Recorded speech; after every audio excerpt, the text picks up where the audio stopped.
the streets of New Orleans with a girl of my dreams. I've seen a dozen brass bands play and swing while little children laugh, dance and sing. I've seen old men drunk singing the blues with top hats and canes and spectator shoes. I consider myself lucky to have fallen in love with the girl, the city, and the river of mud. Let me know, let me know where I can go to save my soul. Let me know, let me know where I can go to save my soul. Where I can go to save my soul.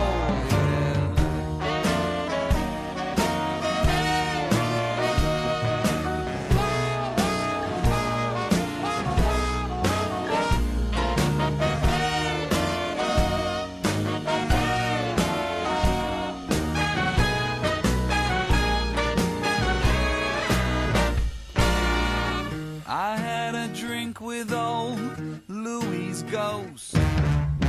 He was the most gracious host. I've heard Gabriel singing and playing his horn, and lived to see the day both my babies were born. I love jelly, fats, Fess, and King. They were the ones that taught the world to swing. I consider myself lucky to have fallen in love with the music, the city, and the river of mud. Let me know, let me know where I can go to save my soul. Let me know, let me know where I can go to save my soul. Where I can go to save my soul. New Orleans, New Orleans, where I can go to save my soul. Where I can go to save my soul.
I walk the streets of New Orleans with a girl of my dreams. I've seen old men drunk singing the blues with top hats and canes and spectator shoes. I consider myself lucky to have fallen in love with a girl, the city, and the river of mud. Let me know, let me know where I can go to save my soul.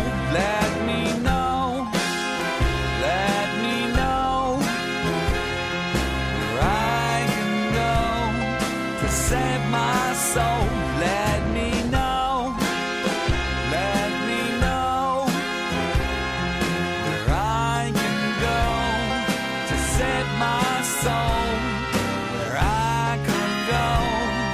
to set my soul. New Orleans, New Orleans, it's where I can go to set my soul. New Orleans, New Orleans, it's where I can go to set my soul. Where I can go to set my soul.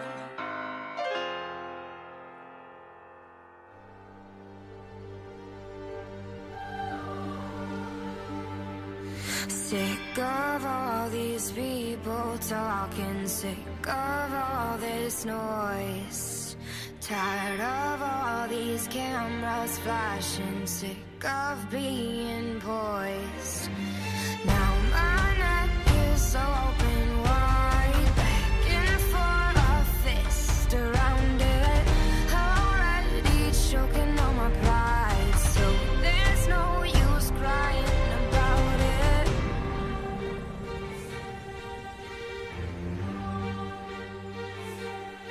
Mirror, mirror on the wall, who is the fairest of them all? I'm headed straight for the castle. They wanna make me their queen. And there's an old man sitting on the throne there, saying that I probably shouldn't be so mean. I'm headed straight for the castle. They've got the kingdom locked up.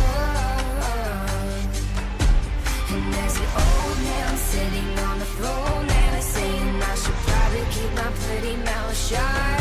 Straight for the castle. Oh, all these minutes passing, sick of feeling used. If you wanna break these walls down, you're gonna get bruised. Now my neck is so open wide, begging for a fist around it. Already choking on my pride, so there's no use crying about it. There's no use crying about it. There's no use crying about it. There's no use crying about it. There's no use crying about it. I'm headed straight for the castle. They wanna make me their queen. And there's an old man sitting on the throne there, saying that I probably shouldn't be so mean. I'm headed straight for the castle. They've got the kingdom locked up. And there's an old man sitting on the throne there, saying I should probably keep my pretty mouth shut. Straight for the castle. They've got the kingdom locked up. And there's an old man sitting on a throne there, saying I should probably keep my pretty mouth shut. Straight for the castle.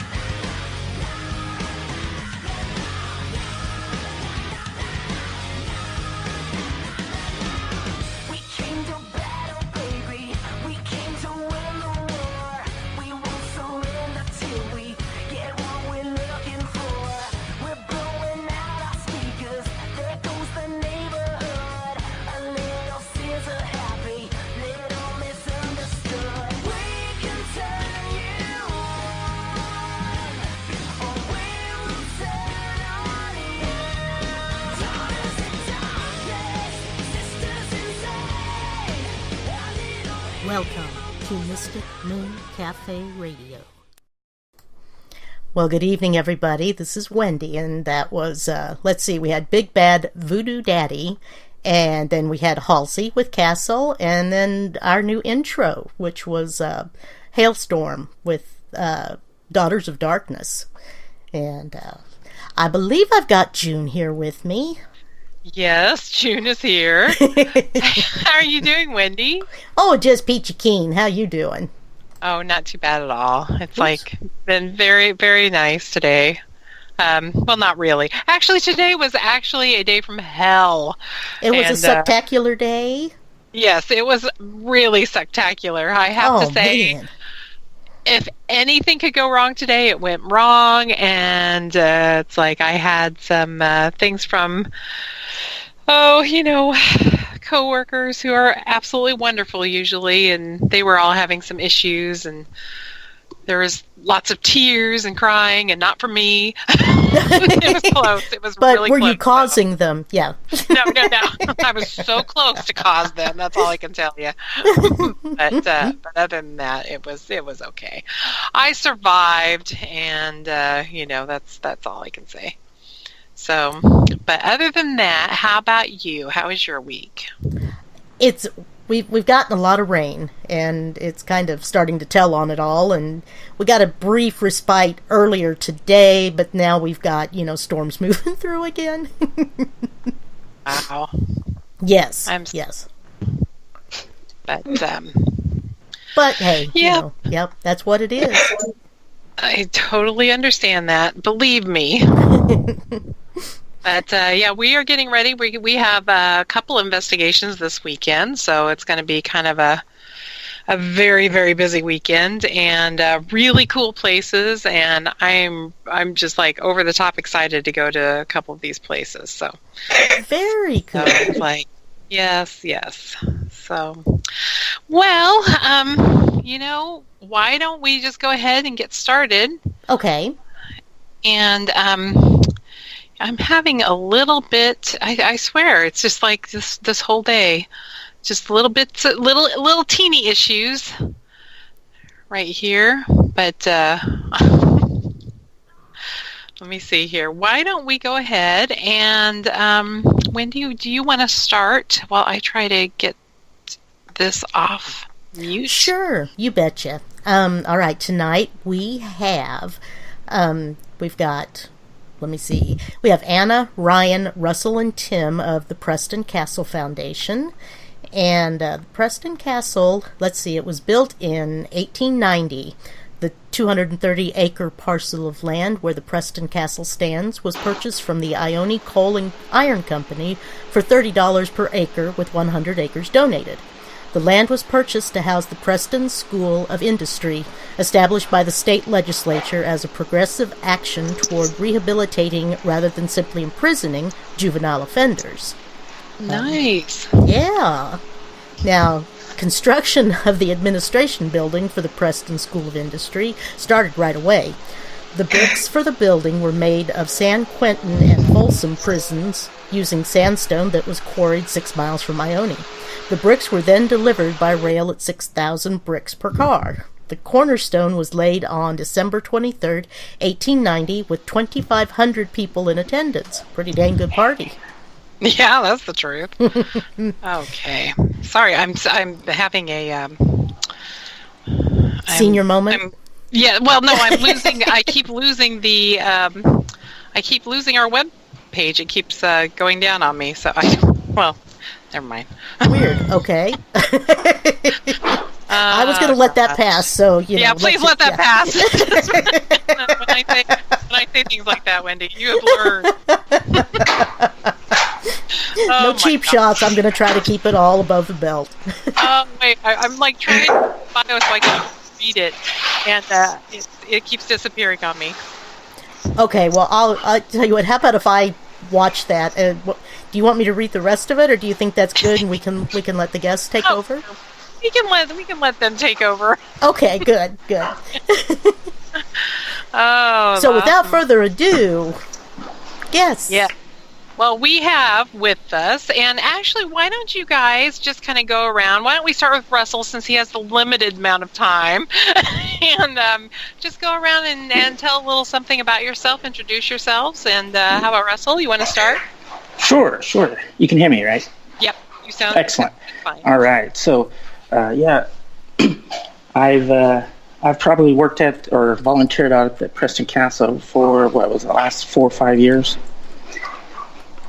Started out as a historical docent and enjoyed giving out tours to guests, and then Shortly after that, became a paranormal docent and started participating with the tours and investigations for the guests at that point. So, been working with Ryan. We used to work together, and we kind of got together on our own team and started doing investigations. And then now we just kind of hang out doing this throughout the whenever we have some free time. So that's kind of what we do now. Well, cool. Thank you. Are you at a restaurant right now, Russell? No, I'm in my daughter's dorm, actually. Oh, wow. That's even more fun. Yeah. I was just curious. But Anna, how about you? Hi, I'm female. And we'll go to Ryan now. No, I'm just kidding. I've been volunteering at Preston Castle for probably about 10 years now, and mostly what Russell said, doing the historical tours first, and then easing my way into doing the paranormal tours. So, yeah, of our little group today, aside from you beautiful ladies, I am the other female. Awesome. Ryan, how about you now? So the funny thing is so Russell and I are part of another paranormal team. In 2014, we did a private investigation of the of Preston Castle. We were the first ones in there in 9 months because it's been shut down while they were purchasing the Oh, wow. eastern state of California. They were fresh bait. And Tim and Anna were actually our docents that night. Oh. And so happened that we had so much fun that beginning of the following year, because that was in December of 2014. Months later, we saw that they were looking for historical docents, and so I drugged Russ kicking and screaming. Only the first day. The first day. And we kind of, like Russ said, we start out giving historical tours, and then before long, we were asked to help with the paranormal tours as well. And then somehow now, one of the people helping to run the tours and the Paracon at the place. That's pretty amazing. And you do Yes, such a it good is. job, too. So it's amazing. But, Yeah, I was a nervous wreck half the time. but it never shows. Maybe it's just hiding behind that beard. You never That's know. right. I have resting beard face. There's a lot of things hiding behind that beard. Oh, God. Okay, Tim, how about you? You're up. Let's see. I started almost 10 years ago. We went to their haunt and thought we had to come back and learn the history and start doing the historical, start doing the events, and been doing paranormal ever since. Cool. I don't know. Can you tell, are you allowed to tell, your first story of going into the castle, or is that a story you cannot divulge, or change the names to protect the not-so-innocent? Believe it or not, my first time it was the haunt. Was it the first time? Yeah, it was the first time. I was just talking about the time, you kind of casually went in and somebody else was there. The first time was when yeah. Tim had a phase where he was trespassing. Yeah. He was trespassing phase. And so I used to work for the History Museum here in Sacramento. And so I had an old brochure. It was probably about 7 years old from when I had it. And we decided we're spending the day up in the hills, and we decided to drive by and just have a look at the place. But we didn't expect that the gate would be open with giant no trespassing signs. And Tim kind of didn't see those. Somebody was napping at the time. I was right. Well, Tim didn't see those. And so we drove past them and pulled up right next to the taps van.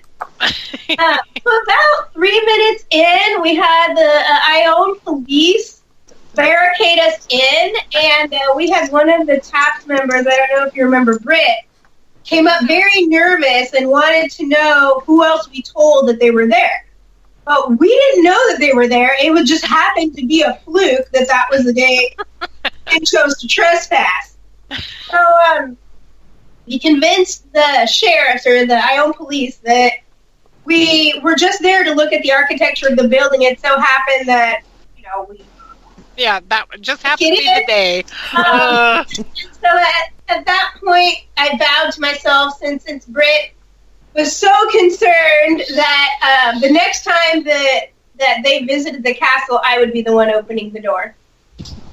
And? Not the first time, but we actually never made it inside the castle because they wouldn't let us. Oh, wow.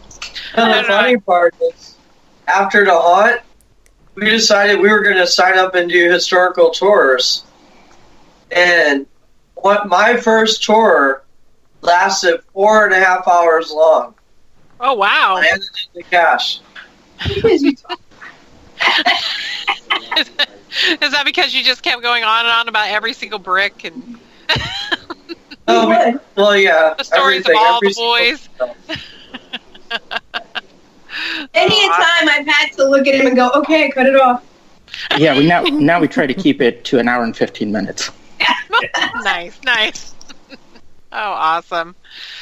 So I guess you guys did talk about how you came to be working and helping at Preston Castle.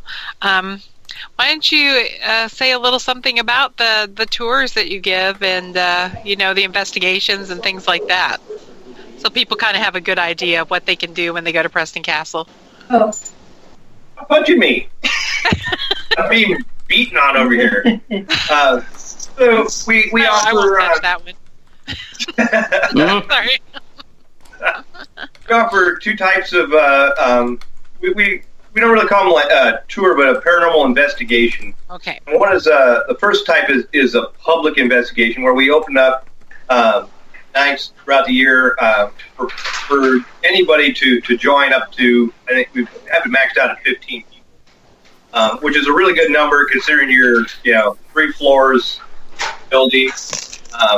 Building itself is like 48,000 square feet. Several floors we don't have access to right now because of structural damage.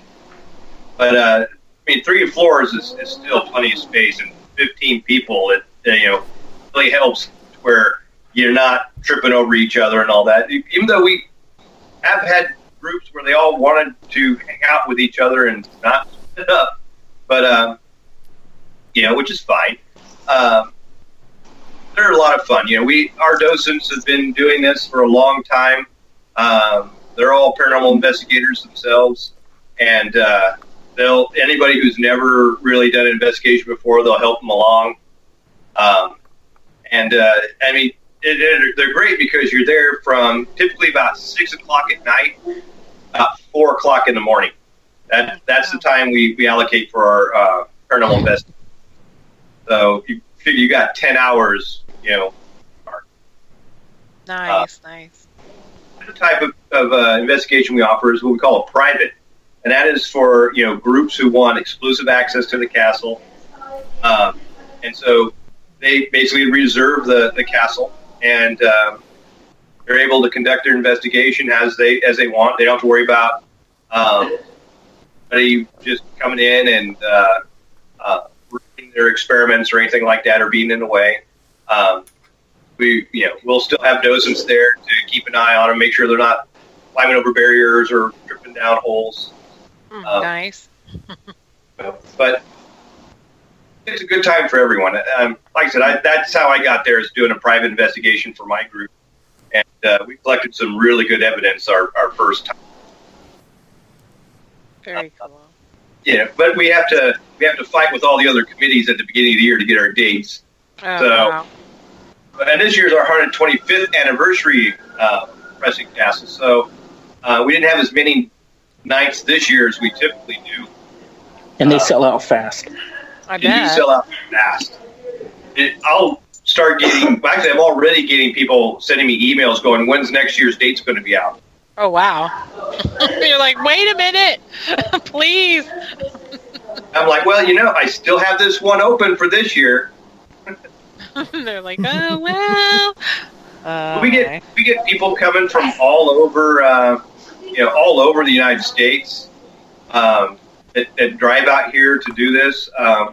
we had one guy. It was him, his son, and a friend of theirs that rented the castle out for themselves to investigate, and they were going around the United States in an RV, investigating all these haunted locations. It was like their father-son summer vacation. Oh, that's so awesome. I wish I could do that, but not the father and... Well, maybe the father and son, too.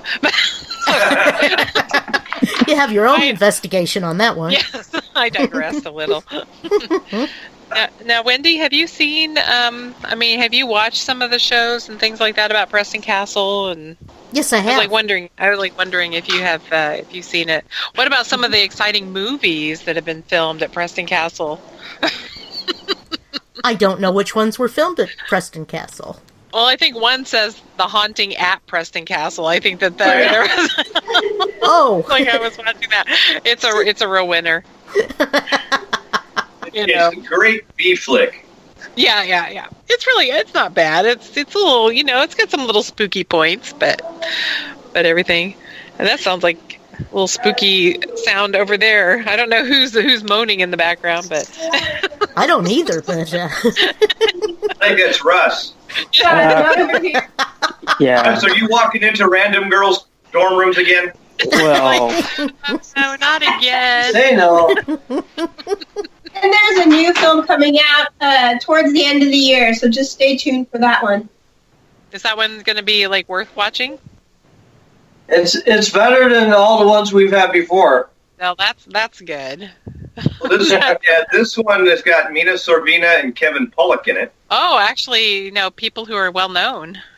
Yeah. Yeah. Oh, that's pretty cool. Coming up, I forget what it's called. Apparition. Oh, that's right. Oh, that's right. Now I remember when you said that. Yes. Apparition. That's right. Apparition. Apparition. It's based around a mobile app that one of the characters creates that's supposed to lead him to little ghost things, and that's how they end up at Preston. Cool. Interesting. I have an opinion of paranormal apps. I won't share. Okay. The paranormal apps. It's not like Bedeviled, where the app starts taking over their lives and starts killing all their friends. It's Let's really hope sad. not. It's really sad that I know about these movies, isn't it? So you saw the movie. Very sad. But God,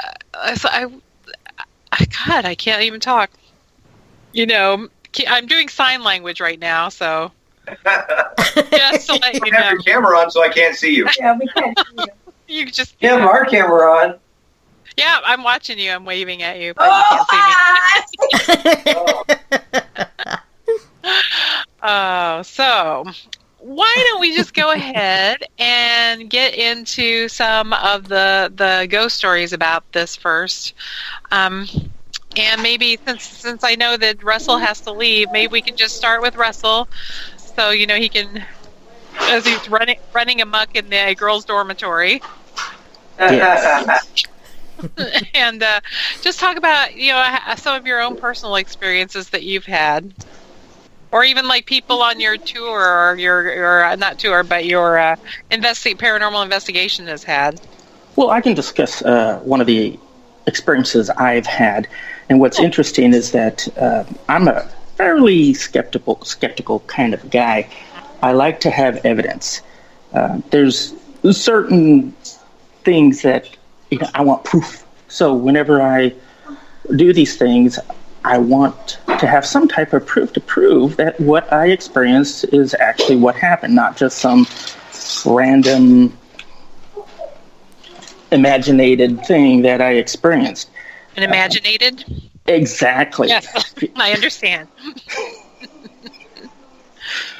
But to be honest with you, over the years, I've had enough experiences to give me a certain realization that there might be something different that's going on that I can't explain. Unfortunately, I don't have any proof that there is, but other than my experiences. But at this time, I think that gives me some idea that there's something going on, right? Especially at the castle. last year during our Paracon, we probably had some of the most active experiences that people had, not only from the guests that were there investigating, but also from our celebrity speakers that came to show up. But for instance, one of the experiences that I had, we were down in the basement, and it seems like the basement has a lot of activity. Looking down the hall towards the kitchen and the plunge bath area, someone kept saying, I can see a shadow person. Their head keeps peeking out into the hallway. Of course, this was 2:30 at night. It's dark. It's difficult to see. You're tired. So I'm trying to strain my eyes to see if I cannot see what this person's telling me. And I keep looking down the hallway. I really can't see what he's saying that he is seeing. Then suddenly, out of the corner of my eye, in the classroom area that was just to my right, I see movement. And when I turn to my right, I see this kind of like I don't know how to describe it, but it's like a white cloud, but it had arms and legs, and it moved like it was walking from one pillar to another. Oh, wow. And I saw that, and I kind of paused momentarily, and I'm thinking, what did I just see? And I kind of stood there for a moment. Okay, it was probably an owl, or maybe it was someone walking in that room in the dark. A very tall owl. Right. with white wispy arms and legs. Exactly. Russ is leaving out as he pooped himself, too. Ow. Did you? No, see, stuff like that excites me, and I run to it. So the first thing I did is I ran into the room. I ran into the room with my flashlight, looking around, trying to figure out what was it that I just saw. And there was nothing in that room, absolutely nothing. But I saw something walking. You could see the hip movement, you could see the shoulder movement, and it was just kind of like this white cloud blur as it moved from one pillar to another. It wasn't just an instantaneous movement. It was like someone was walking across the room. Ooh. So, what was it? I don't know. Was it 2:30 at night? I was tired, yes. But could it have been some type of residual? You know what? I can't deny that. Right. So, did you hear footsteps with it, or was it just the movement? No, I did not see. Well, the funny thing is that there was nothing below the knees and nothing below the elbows. But you could see the shoulder, the hips movement as if someone was actually walking. Wow. So coming this next Paracon, I'm really excited to see if we can experience the same type of, or something different, when we have the investigations this year. Have you had anything with, like your regular ghost hunts or anything? Anybody have anything like, We have so much during the ghost hunts. Everything. So much from EVPs that are very clear, answering questions about the time, the superintendent's names. We've had half-body apparitions. Some claim to see from like the waist down to the legs. We've had mists form. So very much during Halloween, because we have a big haunt every year. Yeah. A lot of times the boys are still active, but it's not very noticeable because there's so much going on in the castle with props, the actors everywhere. But this last Halloween, on a certain night, I think it was Saturday night, I was in the dining room. I was one of the maids in the dining room, dressed up as a maid because we all reenact time during the period. So I was dressed like your traditional maid, and during Halloween, we have some intoxicated people because they think they're just going to have a good time. So they might drink a little before they come to the castle, and they come to the castle to enjoy the haunt as they're walking through different rooms. I got a little tired of fixing the stanchions that were keeping the people from actually going all the way into the room. They probably fixed them like 5 times during the day where people had stumbled over them, were pushing each other because they were afraid. And so I started to grumble, and I was probably a good 4 or 5 feet away because someone had knocked it over again, and I fixed it again, you know. So I'm just standing there grumbling about how I have to go over and fix the stanchion again, and the stanchion fixed itself. And how I wish I had a video camera because it's one of those weighted stanchions, and it moved probably a good 2.5 feet back to where it was originally, and I was stunned. Oh, wow. We do have occasions where some items will move, but it's nothing ever as heavy as what a sand-weighted stanchion. Wow. So I was the only one in the room at the time. Yeah, that's pretty substantial. Yeah. That was, and don't you know, it's always when there's no video camera recording. Of course. Mm-hmm. So, you know, of course, I thanked him out loud. But I always kept watching for the rest of the night to see if it would do it again, but it never did it again for any of the rest of the night. Wow.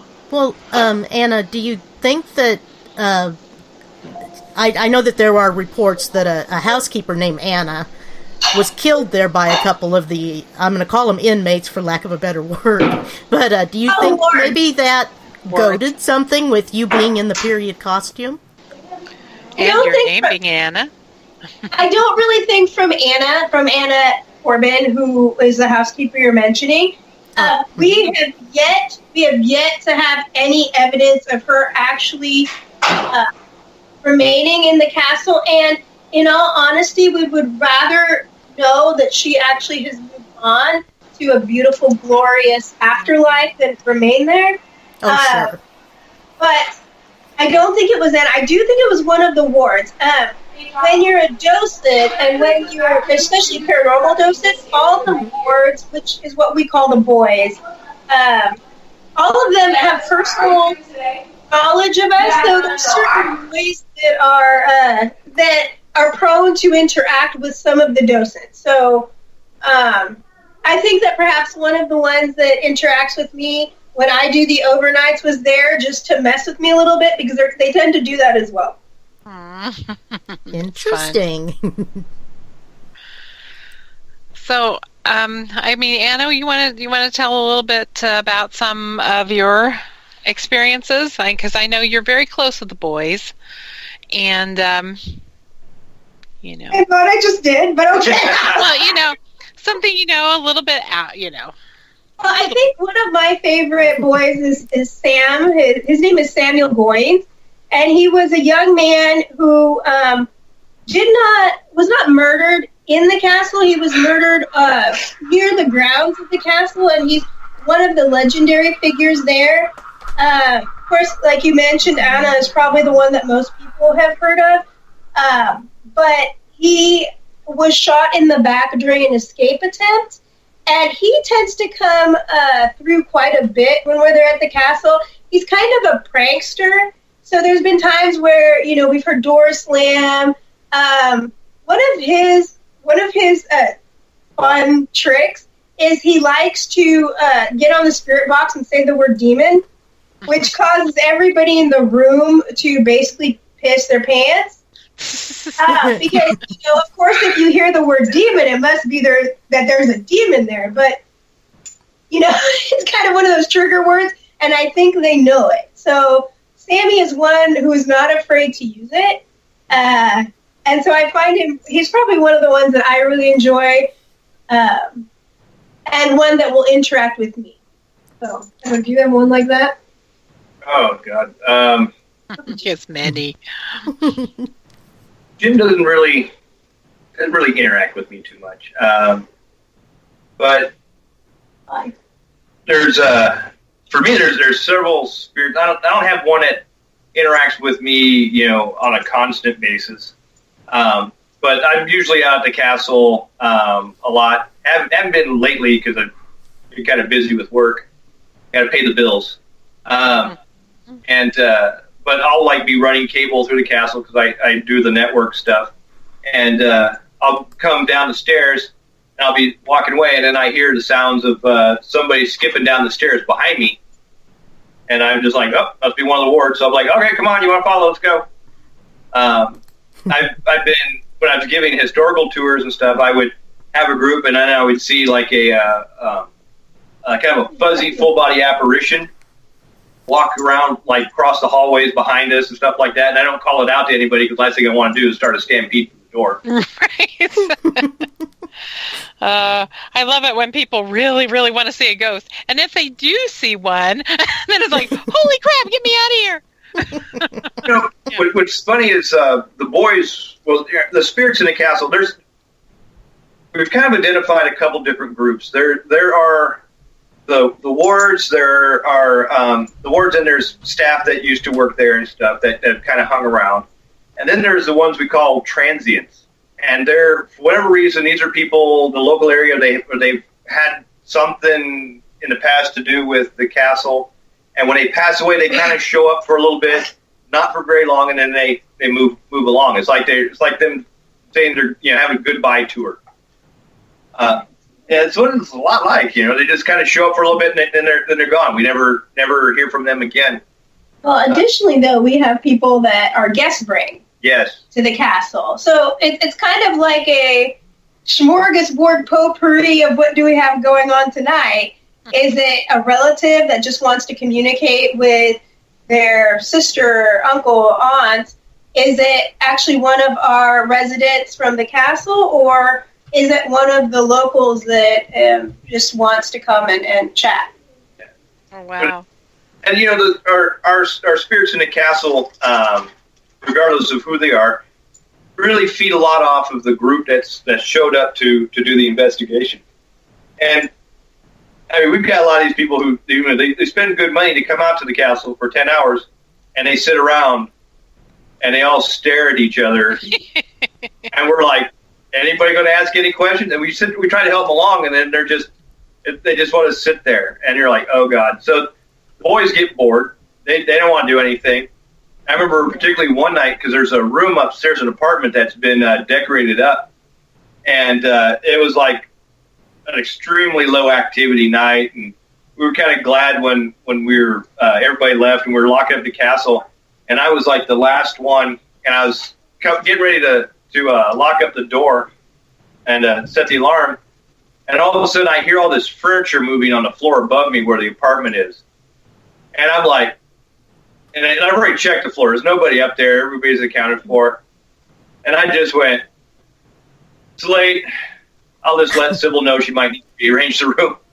And I set the alarm and I went away, but you should have heard, it looked like there was a whole moving company up there just moving the furniture. Wow. I contacted Sybil who decorated the room, like, so was anything moved out of anywhere in that room? She's like, no, everything was fine. I'm like, they must have. Okay.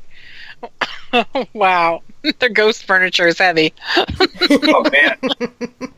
One of the more interesting experiences I've had there is it was actually the first time I was there when I was actually there as a patron. It was Tim was my docent. We were up in Bravo Company, which is in the annex building, the top floor of the annex building, and because I knew they were boys, and I've got a lot of nephews and stuff, and the one thing I know is that if you just kind of two adults start talking, they kind of ignore the boys.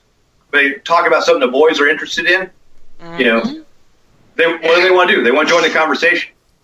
Right. So we're sitting up there. I've got like all this recording equipment going on in this room. And sure enough, we hear this loud voice coming down the hallway. And you couldn't quite make it out. And I'm looking at Tim. Tim's looking at me. And I'm like, can you do it again? And they did it again. I mean, this is very loud. Wow. Couldn't quite make out what they were saying. And I'm like, how about one more time? And they did. And we couldn't do it a fourth time or anything like that. But I was like, all right, thanks. How many times do you want to do the same thing over and over again? I've told you already. You couldn't make out what they were saying. So I was like, one more time, please. And so I call our command center, which was down a floor in the main building. And I was asking them if anybody was, because in our command center, we've got cameras. We had cameras up everywhere. We had microphones all over the place. So our command center, he could tell what's coming across what microphone at what location. And so I'm like, hey, was somebody just talking really loud? And he goes, oh, you mean like what we just heard? And I go, yeah. And he goes, no, nobody is here making a noise, and there's nobody else in the building besides you guys. Wow. So we went back and we played it. We played it after the investigation, and it's actually several boys' voices overlapping each other, so you still can't make out what they're saying. So there's like a bunch of them talking on top of each other. Except for the last one, when we play it, you hear, "Do you want to play ball?" Wow. And we were just talking about the balls and stuff that were in the middle of the floor. Like they were really excited. Yeah, so that was pretty cool. That is cool. Just then, shadow people. Oh, yeah. All kinds of crazy stuff. Well, that's something that when you mentioned that, when we investigated there, we heard a couple, or actually more than that, maybe 3 or 4 times, we heard a voice that, out loud at the time. Usually that's so rare because usually, you go back and listen to your recording and then you hear the voice. But, we heard the same voice. And, at first I just thought it was one of my friends that was talking really low. It's like, man, she's got a managed voice. I didn't realize it. But it was really amazing that all of a sudden we heard this, and of course right now I can't remember what it said. And then we heard it again upstairs, and I think we were in the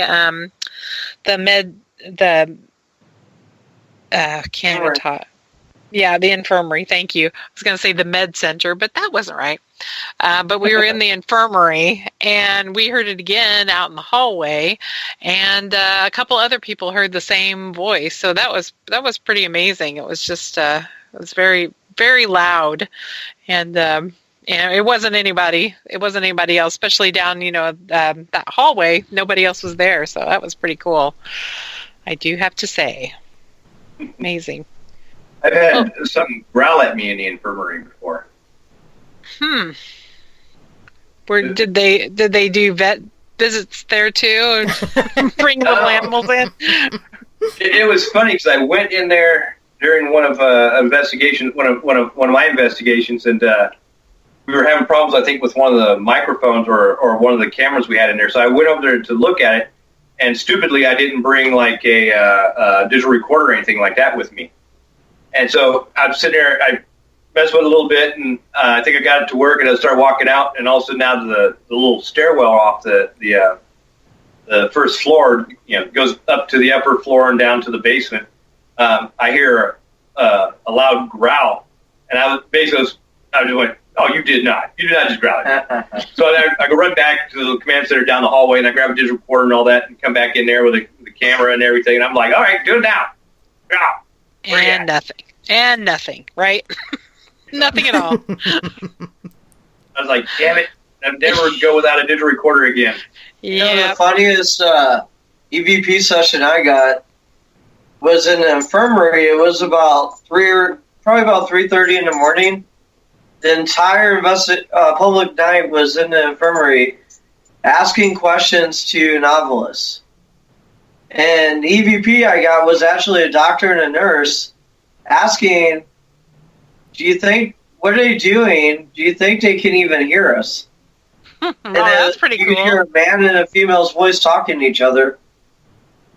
And it's like, it was just so funny because everybody was so focused on one piece of equipment, they were ignoring everything else. And that's got to tell you how full of crap the Ovulus is, and I'm taking a stand right now. And I picked it up on a voice recorder. Wow, that's pretty awesome. The funniest one, we were down in the kitchen. We gave up. It was a really slow night. We were sitting around a voice box, and one of our docents pulled open a 12-year-old Playboy. Still, might have been older, and we're like, who has a Playboy that old that's not open? Start laughing, and we're trying to get a response, and we just ignored the boys and just started joking with each other, and we got a voice come out saying, "Shut up." Out laughing. That's pretty cool. They just probably wanted to see it. Just stop. The funny thing is the boys do like a lot of adult humor. Yeah. That's one of the ways to get them to start interacting with you is to, loosen up a bit. Yeah. And just, kind of have fun with it. If you're having fun, they're going to have fun.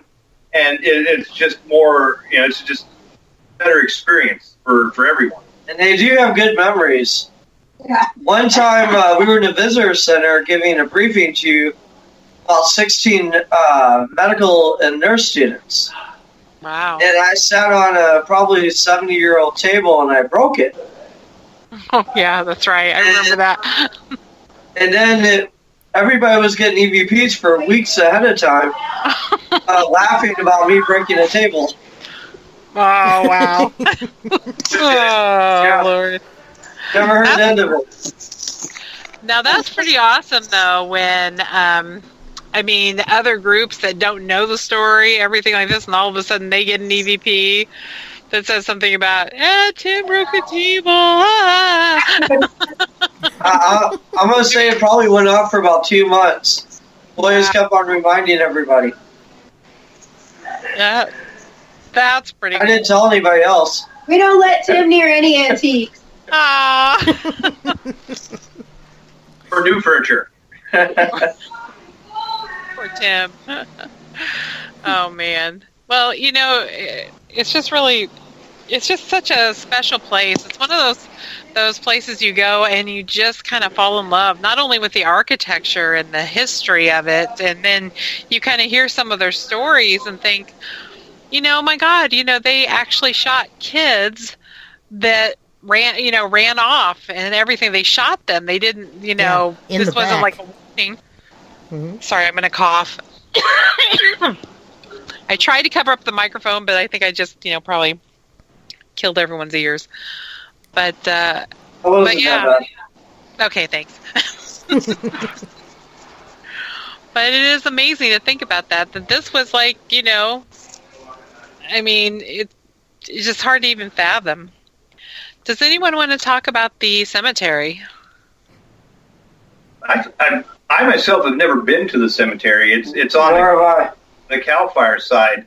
You need special permission to get out there. I know there's 16 grave markers, but allegedly there's more than 16 graves there. Some of them used to have little metal pins with numbers, and years have kind of disappeared.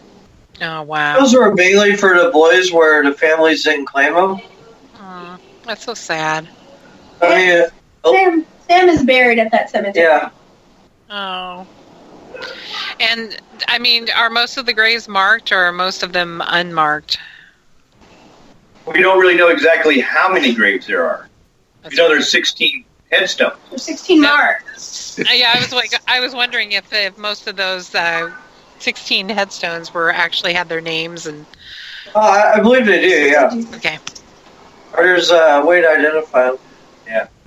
I think it's going to take someone to come out there with a little ground radar to actually figure out exactly how many bodies are actually buried out there. Wow. I can't even imagine. Well, if you think about it, you didn't have any parents and you were at that school, and you irritated the guards enough. Was there anybody really that would miss you? But the superintendent's records, there's a very large book with a listing of all the boys through the years, handwritten by the different superintendents, has more than 16 boys deceased. Yeah, and the first, second page, the first boy died. And there's 12 years of superintendent's books missing. Yeah. They supposedly got destroyed in a fire. In a fire, in quotes. Well, the boys used to start rooms on fire just to distract the guards. There's no reason why a superintendent's book would be in the trades building. And it's expunged. I think the term is expunged. Oh, that's a good way to get rid of records. Oh, it got destroyed in the fire. Yeah. Whoops. How did that happen? You know that there's more than 16. That's just easily. I'm sure. You also had people that died in the hospital on the 3rd floor from the town. What about like the flu epidemic and things like that? Was it? Ryan answered that. You want to say the backstory about the flu epidemic? Oh God. Here's the funny thing: is we're talking about the Spanish flu, which wiped out like a quarter of the human population at the time. Mm-hmm. Right. And so the official records state that at Preston state that no one, board or staff, they never lost anyone. But in the same breath, they say a mile down the road, people were dropping like flies. And the skeptic side of me goes, bullshit. Well, and the other problem to this, Jim, is that the only hospital in a 40-mile radius was at Preston Castle. Yeah. Wow. It doesn't really match up. If the people are dying in town, obviously they were coming to Preston to go to the hospital. Infected and infecting. Mm-hmm. Yeah, you're not going to tell me nobody got sick. Right. Yeah. Well, they admit to people getting sick, but they're trying to say that nobody died, and yet people were dying a mile down the street. Considering that the barracks rooms had 60 boys in a room, it's just an epidemic waiting to happen. Wow. So I'm calling into question the official records on that. Are you calling shenanigans? I'm calling shenanigans. Because again, this is an epidemic that wiped out a quarter of the human population at the time. Wow. You're talking at least a day's ride to Sacramento. Right. Yeah. At least a day. That's in good weather. The ride right now isn't very easy. Yeah. Yeah. I mean, and the thing is those people that were a mile down the road, most of them worked at Preston. So, yeah. Really? Yeah. So And that's got to tell you something right there. Like, oh, you're about to die. You're fired. That way it's not in our record. Please leave. Anybody, we've terminated it before. Well, I know the measles isn't as bad, but I tell you, the measles is starting to spread like crazy out here. Yeah, we're having problems with it here too. Oh man. Well, then we heard about one woman that's in Seattle that actually worked at the airport. And I just think, oh my God, of all the places for somebody to work to get measles, there it goes. I keep thinking of Stephen King's The Stand. The biggest problem with it is that you had the people that didn't want to get their kids vaccinated. Their kids get sick. The measles virus mutates. It gets the people that has the vaccine sick too. Yeah, that's what kind of worries me, especially when I work in a hospital. It's like, oh, God. I'm just spraying everyone down with Lysol as I go by them. I don't think that would kill the measles, but it'll make me... I really won't. If it gives you peace of mind, that's all you need. That's right. Just spray a few Just got people a up. bubble around your desk. Entering Silkwood. Yes, exactly. You must shower before you come to my desk. Mm-hmm. Shower in Purell. That's what I usually have them do. Oh, yeah. You hear that? There's so much history. The only way you get to really enjoy it all is by visiting and doing research. And then once you get there, it captures you, and then it won't let you go. That's true. Yeah. Russell recently recruited his brother. His brother was only there once. So he recruited him for just one time? No, he had him come to Paracon last year. I remember him. Very nice. And now he signed him up for the paranormal team. Oh, wow. So your brother is hooked now, Russell? Yes. Mm-hmm. He really enjoys that building, the castle. And plus, I think it's because he gets to meet a bunch of interesting women, and things like that. People, women, huh? He's a gentleman. Well, he is single. Yes. Yeah. Oh. Flash his photo, Russell. Yeah, we'll pass this photo around. We'll put that out there. I don't think you'd have a problem. Have ghosts will travel. It is a lot of fun giving the tours, be historical or paranormal tours out there. We just the groups of people we get to meet. I remember one time I was giving a historical tour to a bunch of older ladies. It was an older ladies club. I think they were Red Hat. Oh yes, the Red Hat Society. Yes. Mhm. Yeah. So as I'm sitting here, taking them around, they're asking me questions and stuff like that, and then, they're like, and I'm kind of having a little bit of fun with them, and they're like, so how much is it going to cost to restore this building? I go, well, right now the estimate is somewhere in the neighborhood of $30 million and stuff like that. Yeah. And they're like, oh, wow. And I go, well, you got that right. And they start laughing. I go, no, I'm serious. Come on, donate to us. You're going to die soon. Ryan. And they're just laughing, and I'm like, I'm serious. No, really. Like, We can start the Ghost Dating Network. I don't think it's been done yet. There's that one lady who married the pirate. Yeah, ghost. but she was getting a divorce. Yeah. oh yes. Or what? Too much sex. Okay, this is G-rated. It's not quite G. Maybe it's PG-13. Yeah, I think it's PG-13. We'll just say that. Yeah. And I can always, up the rating if need be on the recordings. We don't want to. You don't want 18 and older to come to the castle. But we have a lot of people trying to sneak in their teenagers. Really?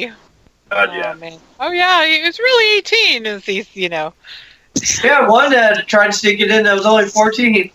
Oh boy. Really? Why is there an age restriction, if I can ask? Liability. Okay. Because you're in the dark in a dangerous environment Mhm. with nails, asbestos, slippery stairs. Raccoon. Yeah. iPod. Bobcat. Screech owls that scare the crap out of you. Acid mine. Bats. Yes, they're bad. Bats. Oh, bats. Big old barn owls. If you love Harry Potter, you'd love our owls. Yeah. Bat poo. And lots of bat poo. Yes. Yeah. Russ, those are still not snacks. What? Where's What'd you- Russell? Russell sold the ladies' dorm. Russell, come back. Russell's reliving his I'm- college days. No, I never went into the girls' dorms.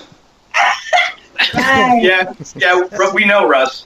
The He's funny standing- part is, He's standing outside the window right now and just looking at it. I don't think he's standing outside. I think he's inside. But the funny part with Russell is that he's really embraced doing a lot of research on the paranormal. Yeah. Yeah. Sure. Being a skeptic, he does a lot of research and he catches a lot of stuff. Russell's the I know. best kind of skeptic, though. Something will happen to him, and then he'll look at you and go, convince me that that's not what happened. Yes. I understand that. Oh, yes. I do.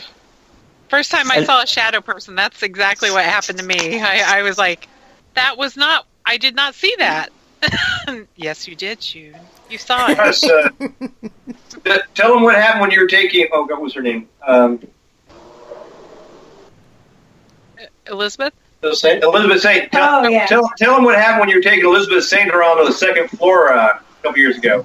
Oh, Guess what? boy. What happened, Russ? What happened? Well, I had mentioned that I was a skeptic, and I was taking her through the second floor, looking towards the staff apartments.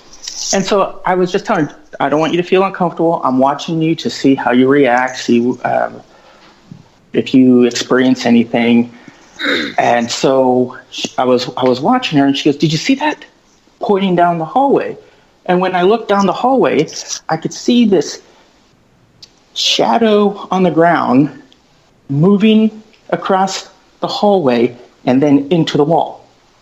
Wow. And I looked at her and I said, "Well, what you got to understand is what you're actually..." Yes, I saw it. And I could not I saw it. explain what it was. I tried to debunk it. I tried to go down there. I tried to recreate it. I figured, okay, it was a window. Something flew in front of the window. No, it wasn't that. There was nothing in that hallway that could have created that type of shadow and that type of movement.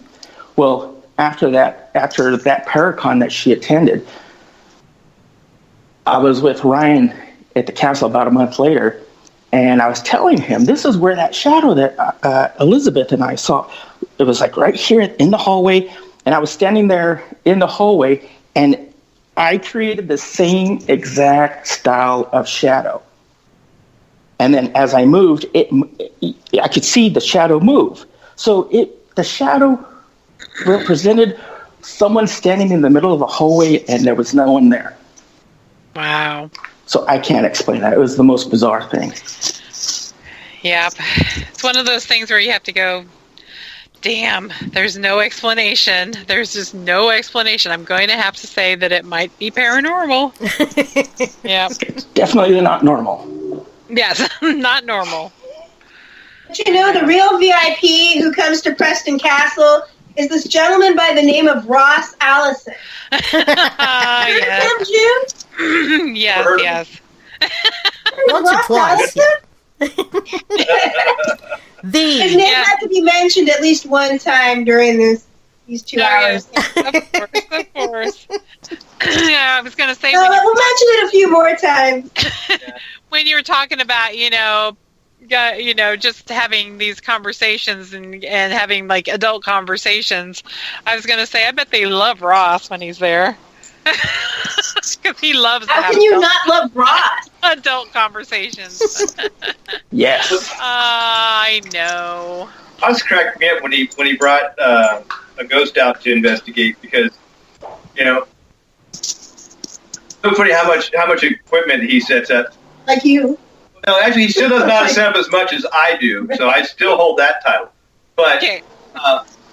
It's funny because he sits there and he's going around and he's chasing everybody. You got your log? Did you mark? Did you mark? You just entered this room. That is true. We wow. do have to log everything. There are times when I forget to log things, and I'm like, crap! He's going to see my log sheet, and it's going to be blank. I got to write things down. So you make it up as you go. Yeah, I was like, there was a ghost in front of me at 10:04, and then another ghost at 10:05. And then have you ever just written your shopping list? Or like granola?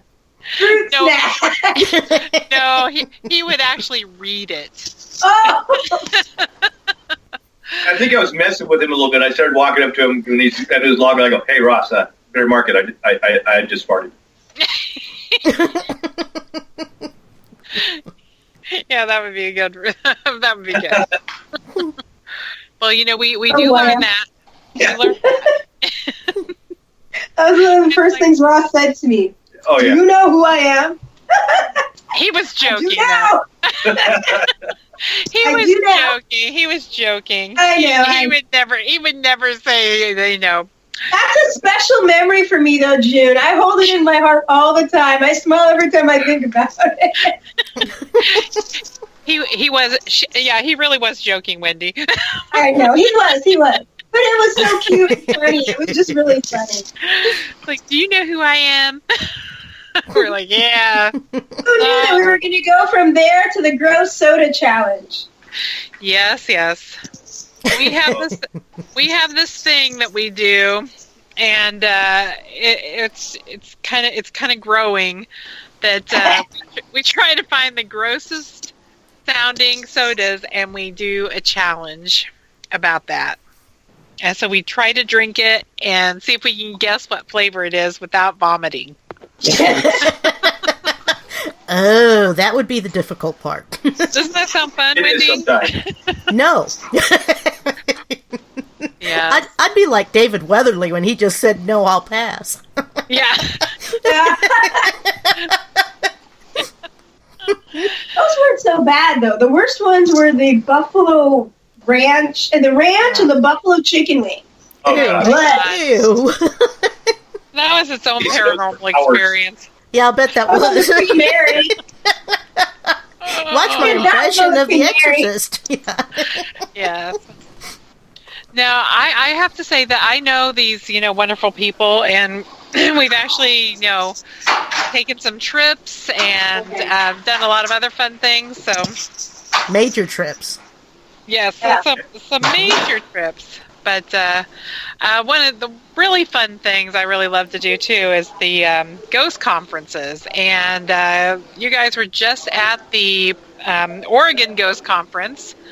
And do you want to tell a little bit about that? That was Got to see Mr. Creepy. Yes, we brought Mr. Creepy along. Mr. Creepy is a ventriloquist dummy that is at Spooked in Seattle, and he is made in the image of the ventriloquist, and the ventriloquist used his own hair. So Mr. Creepy is ultra creepy. He's He's very Speaking sweet. of Spooked in Seattle, we're going to have to come visit in September. You're gonna what? We're going to have to come visit in September. Yes, please do. Please do. Hey, Russell, Yes. why don't you talk a little bit about the Ghost Conference? I know you really enjoy it. You want me to talk about it? Yes.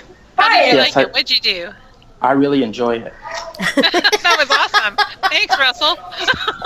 Would you care to expound upon that?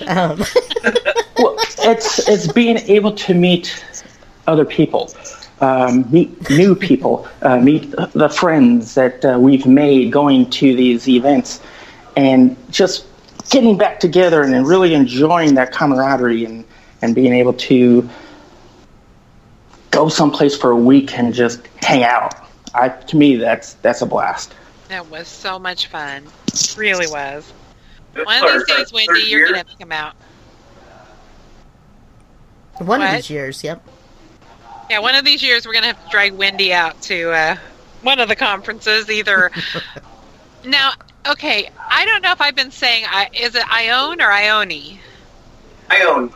Okay, I want to make sure that I was saying it right because all of a sudden I thought, Ione sounds kind of cute.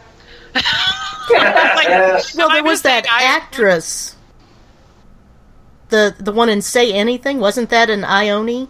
Sky Ione? Ione? Not sure. That sounds familiar, though. I may be But no, really wrong, too, because that happens a lot. I started thinking about that, though. But, well, one And we thing... were- go ahead. Go and ahead. we Mr. represent-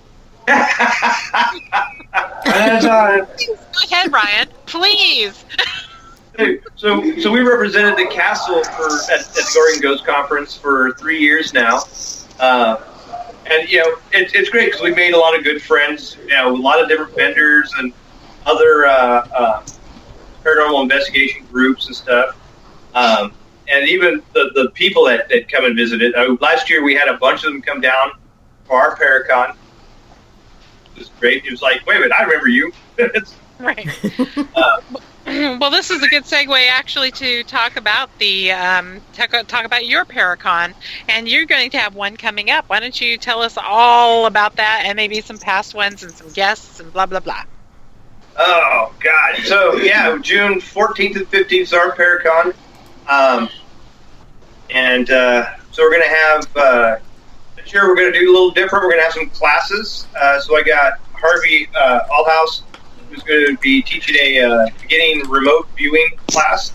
Nicole Strickland's going to teach her starting a paranormal research team class. And then Ross is going to...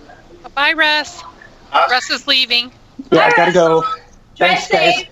Thank Hey, you Russ. for giving me the opportunity to chat with you guys. You Hey, can Russell. see anytime. All right, talk to you guys later. Bye. Bye. We're going to have Ross Allison. He's going to be teaching the paranormal journaling class. Ross Allison, I don't know who that is. I don't even. Yeah, apparently he doesn't know who I am either.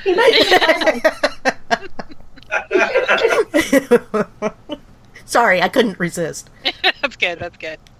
Then we got the League of Extrasensory Gentlemen coming out to show off their new movie that they're putting together. Oh, It's yeah. just the trailer, though, right? Yeah, just a trailer, but yeah, they're Hopefully talk about it. Yeah, they're going to talk about it. So on June 14th, which is the Friday night, we're going to have our meet and greet, which is so if you buy the investigation ticket, then you get to come out on Friday night. We feed you, and you get to have basically have dinner with our speakers. We're going to draw 6 names who are going to get to investigate with our speakers and our special guests that night at the castle. Nice. So you're going to get an advance chance to investigate before your actual investigation of the following night. So all incentive to come out. And then so you got Patrick Doyle coming out again. I think if we did invite him, he would just show up.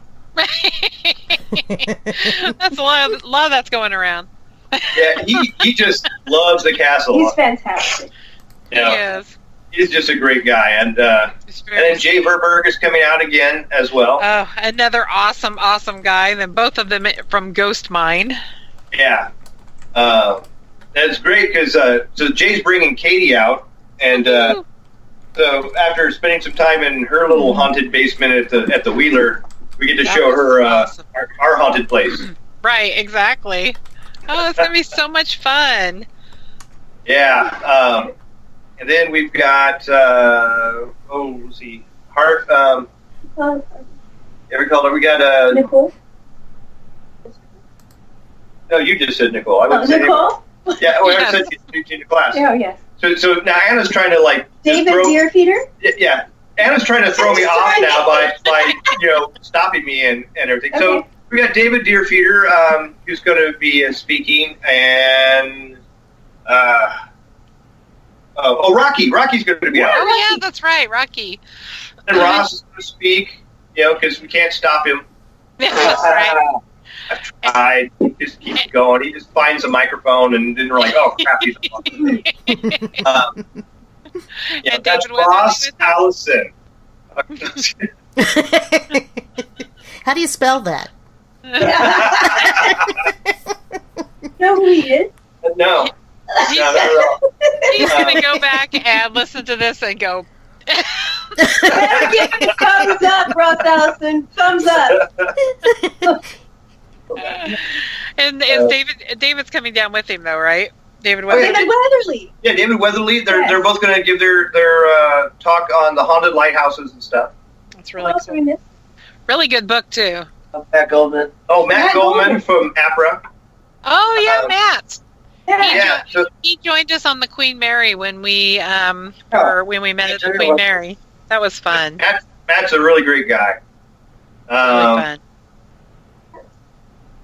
I feel like I'm forgetting somebody off the top of my head. Hold on a second. Let's chat because I don't want to leave anybody out. But it really is like this gigantic reunion of friends, which makes it so nice because it makes it easy for the boys to want to interact with everybody is friendly and interacting with each other too. So the bad thing though about that, I have to say, is when there are speakers or something like this, it's like I don't want to listen to the speakers. I want to chat with my friends.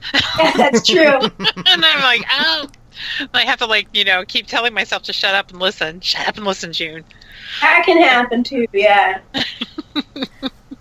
Well, I think you guys should all. We got everybody to Kansas City. The August the 4th and 5th, I believe it is, for the Kansas City Paracon. Mm-hmm. They have the Kansas City, Missouri Paracon in Kansas City. And would you say it was again? It was August 4th through the 6th? I think so, unless it's the 7th and 8th. I would have to check that, but... Yeah, I was kind of thinking about going down, but I'm not sure time-wise if I'm going to be able to with all the other trips I'm going to do, and also the weather at that time. Oh, yeah. Hot, I just keep muggy, thinking, icky, and sticky. Yep. I can say at least with Sacramento, it may be 100 degrees, but it's a dry heat. It's like an oven. What's the difference? Big difference. Well, Yeah, the way that winter won't go away, it should actually be pretty cool for the Paracon. Yeah, we might be in the 70s. Oh my God. Perfect That would be We had the amazing. castle freezing. Yeah. Yes. Can you put an order in that for me? We'll try. Remember, the basement's nice and cool. You're like, why is it 40 degrees in June? Yeah, and then I'll be like, my God, it's so cold here. This is crazy. No, actually, the basement in Preston Castle is actually very cool. And, hardly any problems down there. You know how I am. If I get too hot or anything, I get a little cranky. And with lots No, of not mosquitoes. you. We didn't live with you during the in Italy or anything. Right, but in Jude's defense, do you know how many stairs? We walked a lot. Yeah. I apologize for that penthouse. Dude. I did not know there was no elevator in that place. That's okay. I didn't die. I remember when I got up to the top of that thing, I was like, "What the hell?" You know Oh, it's I bad. feel like we almost did. Yeah. You know it's bad when they were like going, "Oh my God." Yeah. Oh my God. And we couldn't even soak in the hot tub because there wasn't one. There wasn't one. They had advertised a hot tub at the top of this penthouse. And that's one of the reasons Ryan thought, this is going to be so awesome. It's going to be, under the stars and the, hot tub, all this other stuff. It's going to be beautiful. And it was, was it 9 flights? Oh, Yeah. it was more. 9 flights plus. Plus the 2. Oh my God. Oh my God. The hidden No door. elevators. No elevators in this building because it was probably built in the 1600s. I don't know. And the stairs were the steep kind. They weren't even the last 2 flights. It wasn't your standard stairs. It was the steep stairs. Oh my Ew. It God. was crazy. And the very last flight. What? Then the air conditioners barely Yeah. work. Yeah, it was hot. But in all, most of Italy was fantastic. Yeah. Yeah, I know. That was. Yes, exactly. It was. And we also had one of the stops that we made in Italy was oh my gosh, my brain just totally farted. Pompeii? Yes, thank you. Oh, I was gonna say Pipe, but what the hell? There too, yeah. I've heard it both ways. That's the Italian way to say it, But Anna, you should tell the story about our little greeter. This is the best thing ever, and I know Wendy would love that too. Okay, so I'll start a little bit before Pompeii. When we we're trying to catch a train at the butt crack of dawn. If it's PG-13, it just went up. The rating just went up. The butt crack of dawn, we're trying to catch this train. And so we all, I think, got up at 4 in the morning. So we could catch this train at 5:30 or 5:40. So first of all, but actually, we'll even go back a minute before that because I was worried so much that we weren't going to get a taxi to get to the train station on time. I was really worried about this. So it was really weird though. All of a sudden, and we didn't call anybody. All of a sudden, out of nowhere, I mean, it was on the road. It wasn't it appeared in the sky or anything. But out of nowhere, this taxi pulls up and actually can fit. What was 7 people in his taxi? Yeah, it's a van. It was just what in the hell? And it was I don't know, 5 in the. I don't even know what time it was in the morning, but it was like you said, butt crack of dawn. It wasn't even cracked, to be honest. There was no crack. This was before the crack. It was time to make the donuts. Yeah, it was way the time. So we get in the van. We all pile in this van, and we're thinking we're feeling fortunate now because we're not standing outside, right? And the man could not stop complaining about how early it was that he had to pick us up, and he kept saying, "But it doesn't open till 9. But it doesn't open till 9." And I'm just I don't care. Just get us to the train station. So we get to the train station, and it's kind of dark because it's early. There's maybe a few trains running. So we're standing there on the train platform looking at what we think is our train, but no one's boarding it, and all the lights are out, and it's early. And maybe the butt started cracking at that point. Yeah. Just a So little. we're looking at each other, looking at other people, and all of a sudden, the time passes. And we look down at our watches like, well, we didn't see a train leave, and it's 5 minutes after when we were supposed to leave.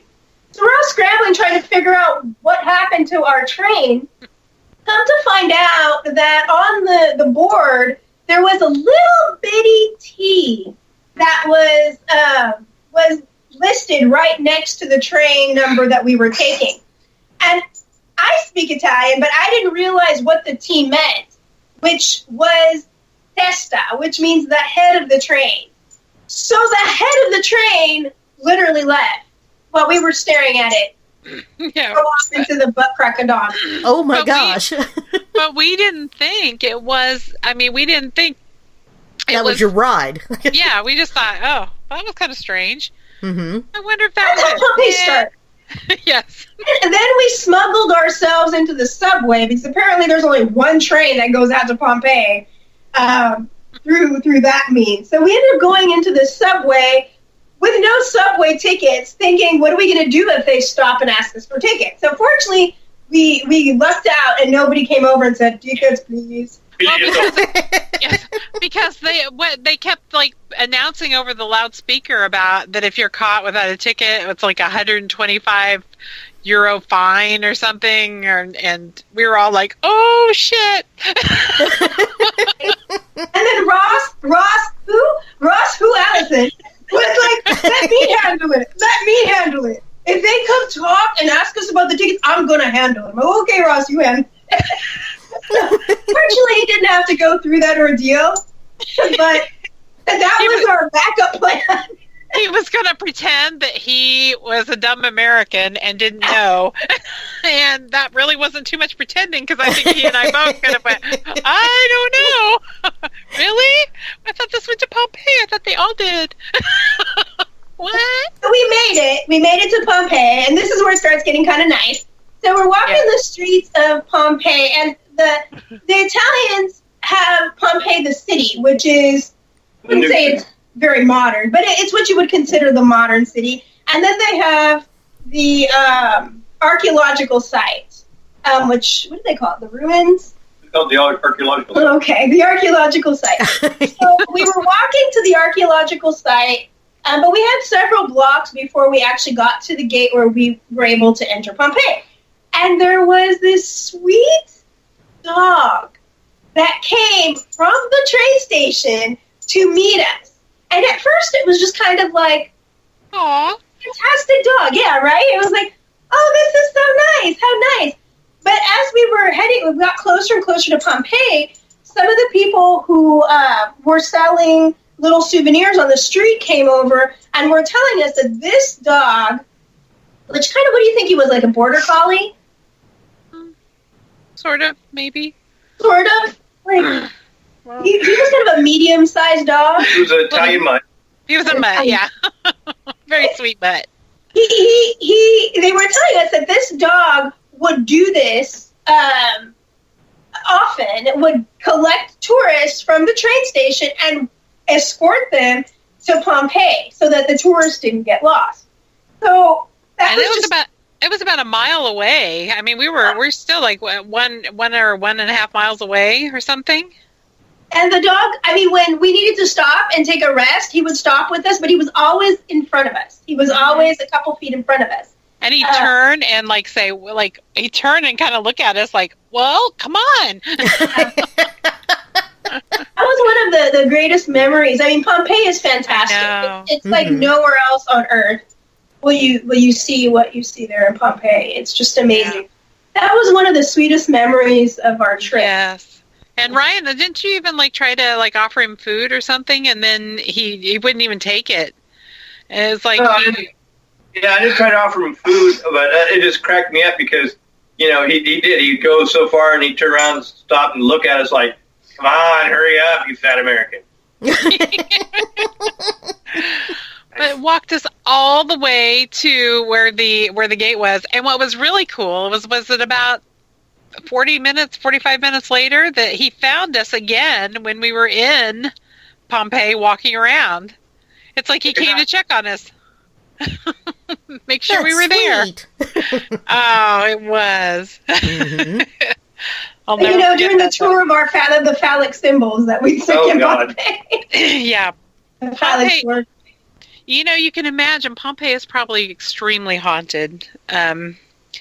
With so many different, who knows what is lurking in Pompeii, but it was very fascinating of how many, like you said, phallic symbols or pictures of penises were everywhere, marking the ways to the brothels. There were little, penises that were marking the ways to the brothels, and outside the door of one, kind of pointing the way.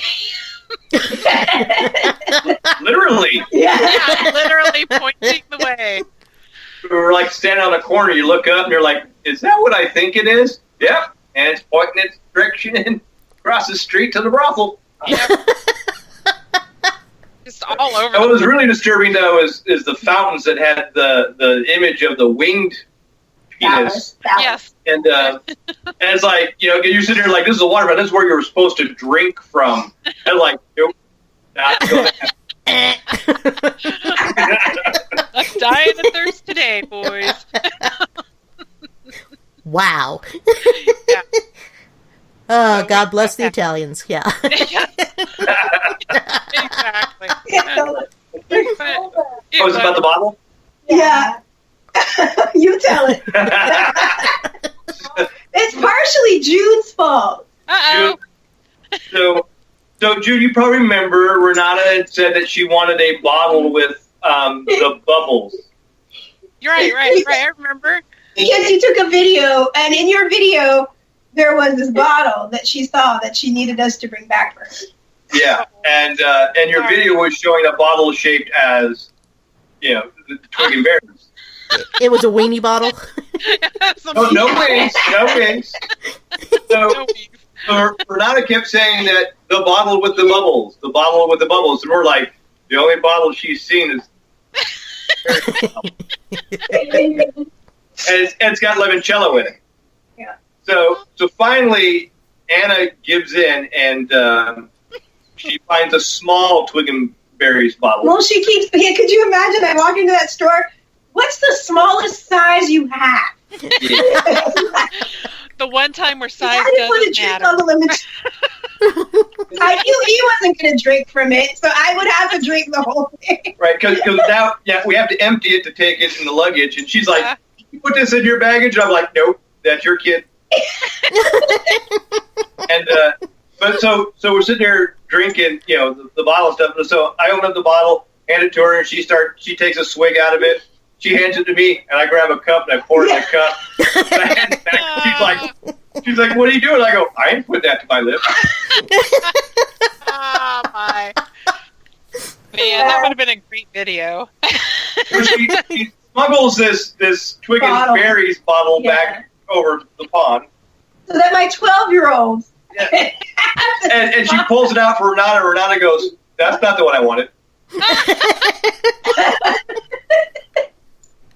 Yeah, she wanted the plain Evian bottle. Is what she wanted.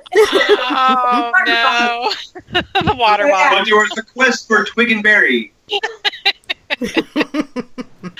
Oh my gosh, that was fun. Yeah. I still want that water bottle. Yeah. Well, next time you go to Italy, June, will you bring back that water bottle for her? Because that's just.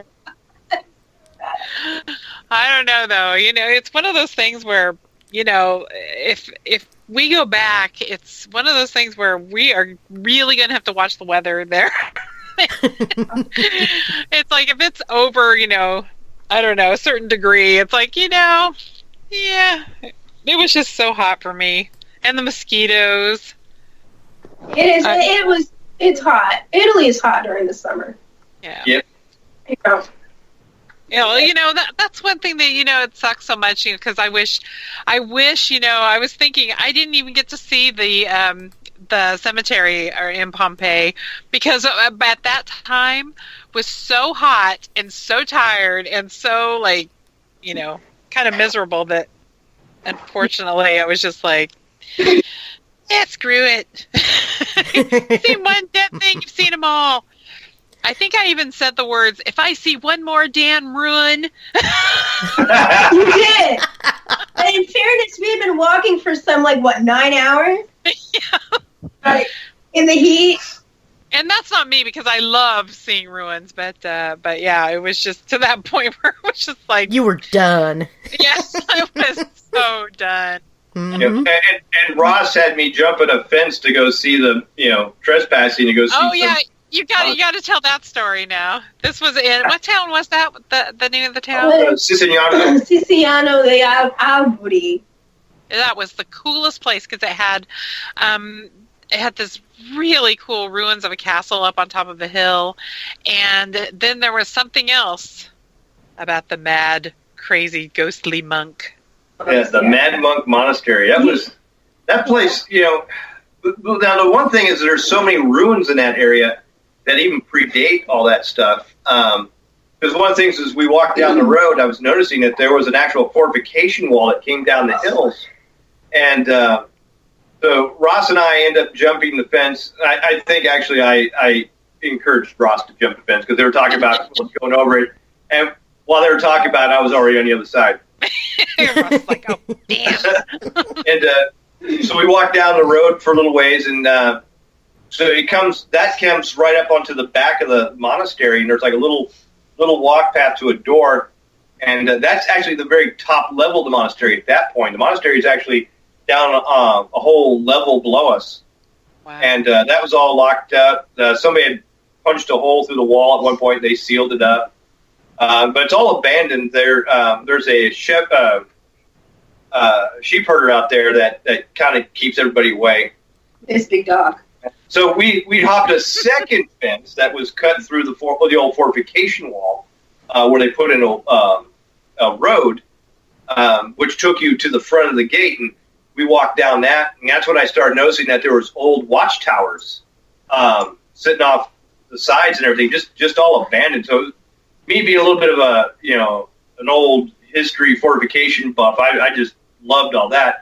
And also, one whole side of the monastery was they actually utilized that fortification wall where it came down off the mountainside.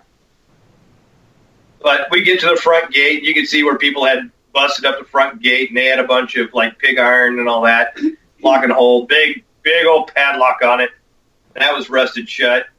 So we couldn't get that way. We're coming walking back, and we noticed that there's one of the corners that's fallen in, and we're kind of looking in there, and then I start getting these texts on my phone. I think it was you, June. There's all like, "You gotta come back! You gotta come back now!" That was Anna. Because Mariana was freaking out. She was like, "I hear the dog! It's coming for them!" Guaranteed. Consider we had to jump another fence. We've been safe, but yeah, it was just everyone's freaking out, and I'm like, what's going on? Nobody answered. I'm like, okay. And so Ross is sitting there, going like, should we climb in through this hole? And I'm like, I'm a bit arachnophobic, and I'm going, there's probably a spider the size of us in there. Yes. Mm-hmm. Right there with you. Yeah, I would put Ross in. That's sure. Mm-hmm. I'd be like, eat him. Ross would start, do you know who I am? Yeah, I usually push Ross in first. Right. So we boogie back up the hill and hop over 2 fences and everything, and that's where Mariana then got us into the castle up on the hill. She knew people had the keys to it, so that was really neat to get her to unlock that and let us in there. The locals have actually done some restoration work on it to try to stabilize the structure a bit. Well, that's kind of nice to know. We're standing on that. Oh, Wendy, you should have seen it. It was, it's on top of this hill, and the view, I can't even describe the view. I don't even know how many miles you can see in the distance, and you can see a tiny little village, in a hill, and it was just amazing. But that's supposed to be haunted too. Didn't they have some ghost stories about seeing a woman? Yeah. I want to say, I can't remember if she committed suicide or she was pushed out from one of the windows, the high up windows that you would fall right into the village. But there was a ghost story of a lady. There's always a ghost story of a lady, isn't there? Yeah. She's usually wearing white or gray. Yes. Yeah. Well, there was that, in the ruins, there was that passage that was going down underneath it, but it was all full of rubble and stuff. So, we had been there for a few days to clear that sucker out to see what's down underneath there. Right. A lot of rebar, too, around. Rusty rebar. Yeah. Yeah, from, but we found the kitchen area. We found, just amazing just looking how the place would have been laid out. Yeah, it was incredible. As we start thinking about it again, it's like, oh. Then there was Villa Anna Paradise, Villa San Marco. Oh my God. The peacocks. Yeah, the peacocks running around, and it was just incredible. And then it's like you overlooked in the distance, you could see was it the Valley of the Gods or Valley of the Temples? Valley of the Temples, that's right. But you could see these ancient temples on top of a hill in the distance, and at night it was so cool because they lit the temples up so you could see them. Yeah, you could see them from the distance. It was incredible, and a little swimming pool there. Yeah, a little swimming pool there, and I think it was only like 100 and something degrees. Oh, is that all? Yeah, exactly. It was very much an oasis. Honestly, it really wasn't too bad in the shade. I was really surprised because I was just like, I'm going to stab somebody if I get too hot. So I kept getting close. Yeah, I saw her shank someone. Yeah, exactly. I kept sharpening up a little stick, while I was... But it was for children for some reason. Exactly. But it was supposed to be haunted, too. That place was supposed to be haunted. Of course, any place that Ross ever picks, never question because it's got to be haunted. That's like the first thing. The question is if you're actually going to make it there. Yeah. Oh my God. Because he picks some places where it's just like, how would we get here? By riding a what? Burrow. It's like some of the places. Yeah. You knew you were in trouble when you were telling people in Italy where you were going and they looked at you and went, where? Ooh. Also, getting out to Siciliano, we had to rent cars in order to drive out there because the train schedule out there was like weird. Yeah. And then we ended up on the top of some mountain, some hillside, and there was like a small, tiny village and maybe five little homes. So I get out thinking I'm going to ask directions, and they don't speak Italian. Oh, it was like oh my God! It was like the Italian version of Deliverance. Yeah, it was. June drives up. We get out of the car, and it's Ryan, me, Lisa, and her husband Greg, right? Yeah. Right. And so I walk up to the lady, and I'm like, oh, hello, you have a nice dog, because the dog was the first thing to come greet us. So can you tell us, all right, we're looking for here. Is this where we're going? And she says nothing. And I'm thinking, oh, my goodness, we're going to get back in the car. And right as I'm thinking, get back in the car, June pulls up. Yeah. And I'm hearing banjo music. Yeah. And I have just officially blocked them in. They cannot back up now. Mm-hmm. So, yeah. You only had one side that was a cliff. Oh, my gosh. Yeah, so it's like, oh, yeah, I'll just back up here. And then all of a sudden I would hear, stop, wait! Because I almost, backed the car off the cliff. But this is what we're talking about with Ross picking places. Yeah. He did the same thing when we went to Chillingham Castle. And, the note of fear I felt in my heart when all of a sudden the taxi driver said, where? And then, and then it doesn't show up on GPS. And he's like, I think I saw it once. I think I can get you there. I'm like, oh, God. Oh, no. This is going to cost us thousands of dollars, isn't it? Yes. It's always an adventure with him. That is true. It's true. It'd be funny if he see if he goes back and listens to it now. Well, I kind of remember going to taking June and Ross out to the Belvoir Winery, the old Oddfellows home in Liberty, Missouri. Yes. Have you guys ever heard of the Belvoir Winery?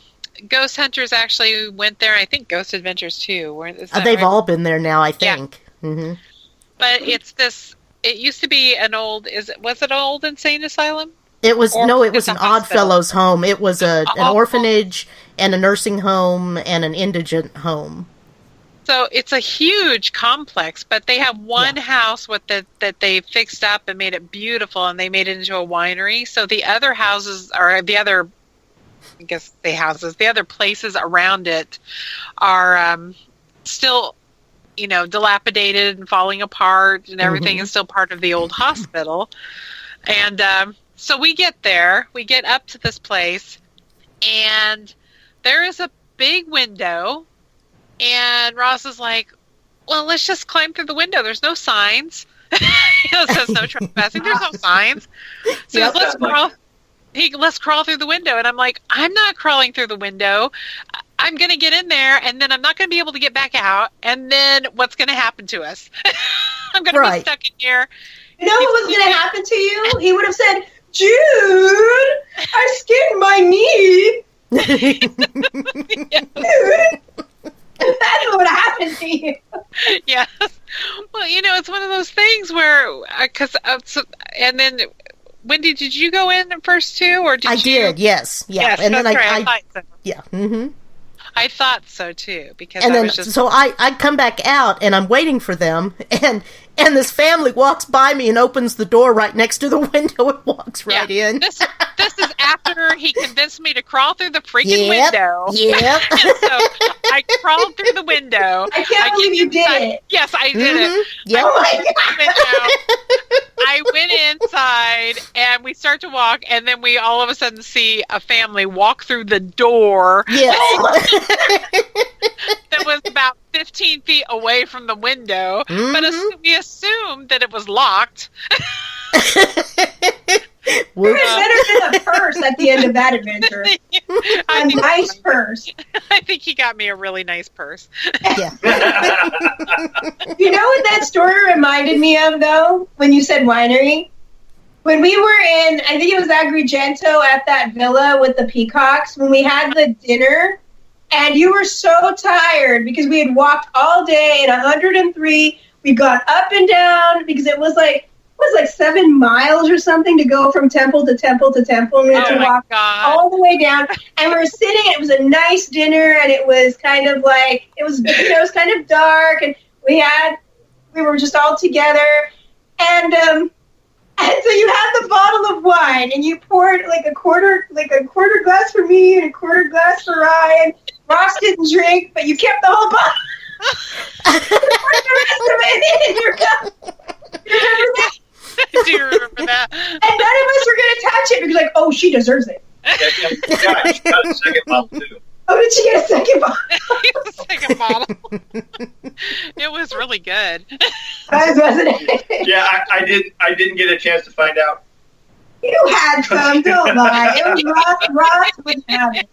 I went by and I just drank all their glasses too because they were too slow. That was funny.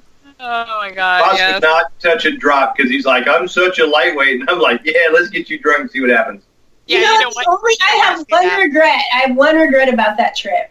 I never took a picture of Ross when he got his sunburn and he was as red as a lobster. And the poor people who we were renting a room from had to take us to the pharmacy to get him some cream. Oh.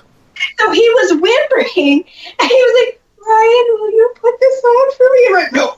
Yeah, I'm like, hell no. And the lady kept saying, what is wrong with that sun now. It's like, he's from Washington. They don't have sun. Yes, we don't have sun here. And he was very, very red. He was very, very sunburned. Oh, that's not good. Oh, my gosh. Yeah. What was really funny is when we got into Rome, so our flight was back was the next day, and so we ended up having to, not take the normal taxi to get out there, and so we had to get go to some other taxi stand to get a ride out there, and so we get to the place, and lady's showing us the room. She goes, "Your friend is already here." And we're like, What? "What?" What do you mean our friends? And we open up the door, and there's Ross sitting on his little cot over on the side, and he's like, just laying down. He's all, "Hi." Oh, he's like, How'd you get here? That's funny. Apparently they made a big impression on her. They did. She's like, "Oh, you're friends." They do. and how much? John was speaking in Italian to her, so I think she had a thing for John. Ah, I can imagine that. At that So point, charming. we didn't know that they were there. Yeah. So we had no idea. We just know we had rented this room, so when she said our friends, it was like, Who? What? When? I know there's Ross. Oh, yeah. Oh, yes. And what about, was it the Castelletto? The one that was outside of Rome. Oh, the Castello. Oh, yeah. The Castello, that was it. Yeah, I have to share this because it was so funny. We were trying to figure out, Ross and I and John were trying to figure out how the bus. We were going to actually, first we were just going to get a cab from the train station and take it to the castle. And we had the app, everything, but no taxi would be there. No taxi came at all. So we're like, okay, well, let's just try to take a bus and we'll get as close as we can on the bus.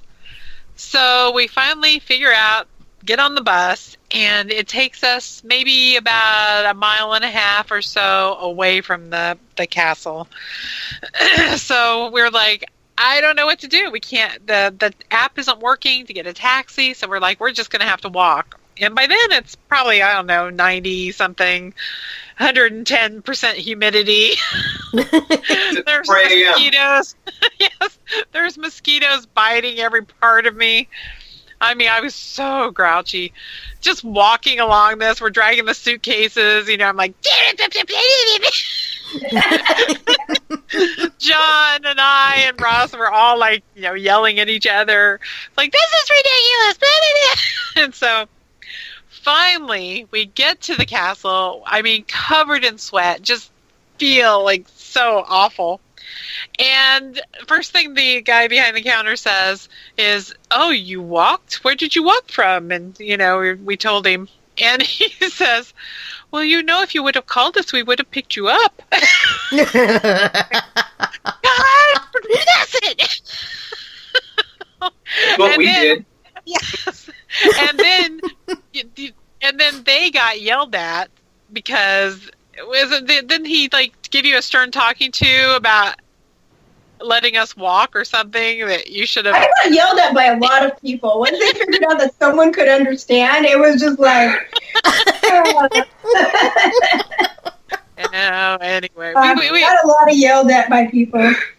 We've had a lot of fun adventures, that's for sure. It's just like... It was all one big adventure. Yes, but a lot of fun adventures. Virginia City, Oregon Ghost Conference, and, and of course, Sacramento. Yeah. Well, hopefully we'll have many more adventures. That's right. Especially at the Paracon coming up. He's going to get us killed. What are you talking about? Crawling into windows. Ross is either going to get us arrested or killed. One of those two. Yeah, how does he talk us into these things? Like when he talks about it, he's got this little sparkle in his eye. Like you can almost see it. It's like palpable. Is that a word? Yeah. Yeah, it's like you see it in his excitement, and then his little eyes twinkle, and he's like, and it's just there. We can experience it right now. And so he goes, "Yeah, I'm in. Yeah, I'm in." And then when you get there, you're just like, what? What the hell? Yes, Wendy, that is true. Many a time, like on the trip to Italy, like because he had some other places, like he had some Nazi, like it was an old Nazi like barracks or where there were prostitutes. He had that, and I'm just like, we can't go there. First of all, it has a really, really bad like connotation to it, and second, it was somebody's private home at one point that was up for sale. So I was like, how are we even going to do that? We're going to tell them we're going to buy it? You know, and show up, like, let's do a quick investigation in here. Yeah, he would, knowing Ross, he would talk them into showing a house as he walks around with a digital recorder in his hand. You know, like, well, okay, well, you know, is there anybody here in this closet? So that was the wine cellar. When we went to the castle that you walked the 3 miles to get to, we investigated that wine cellar. Man, which was cool. I missed it. I missed it because I was so freaking tired that I passed out. But it was a wine cellar. I mean, nobody dies in a wine cellar. Well, you never know. You might get drunk. Possibly buried. Yeah. Yeah, that's true. That's possibly buried. Yeah. I mean, it was neat. It was kind of neat. It was underground. It was kind of cold. It was cold. Yeah, it was very cold in there. And you would have liked that, June. You would have liked it. I would have. Oh, it was beautiful, though. I have to say, it was absolutely beautiful. We went to some amazing, beautiful places there. That's for sure. Oh my God! But I didn't mean to make this a travel log, but it was so. It was so fun, though. Italy.com. Yes. You should work up this itinerary so people who want to go and explore haunted Italy can retrace the steps of Ross Allison and his mystery gang. I think that would be a good idea. You find your own way to these places.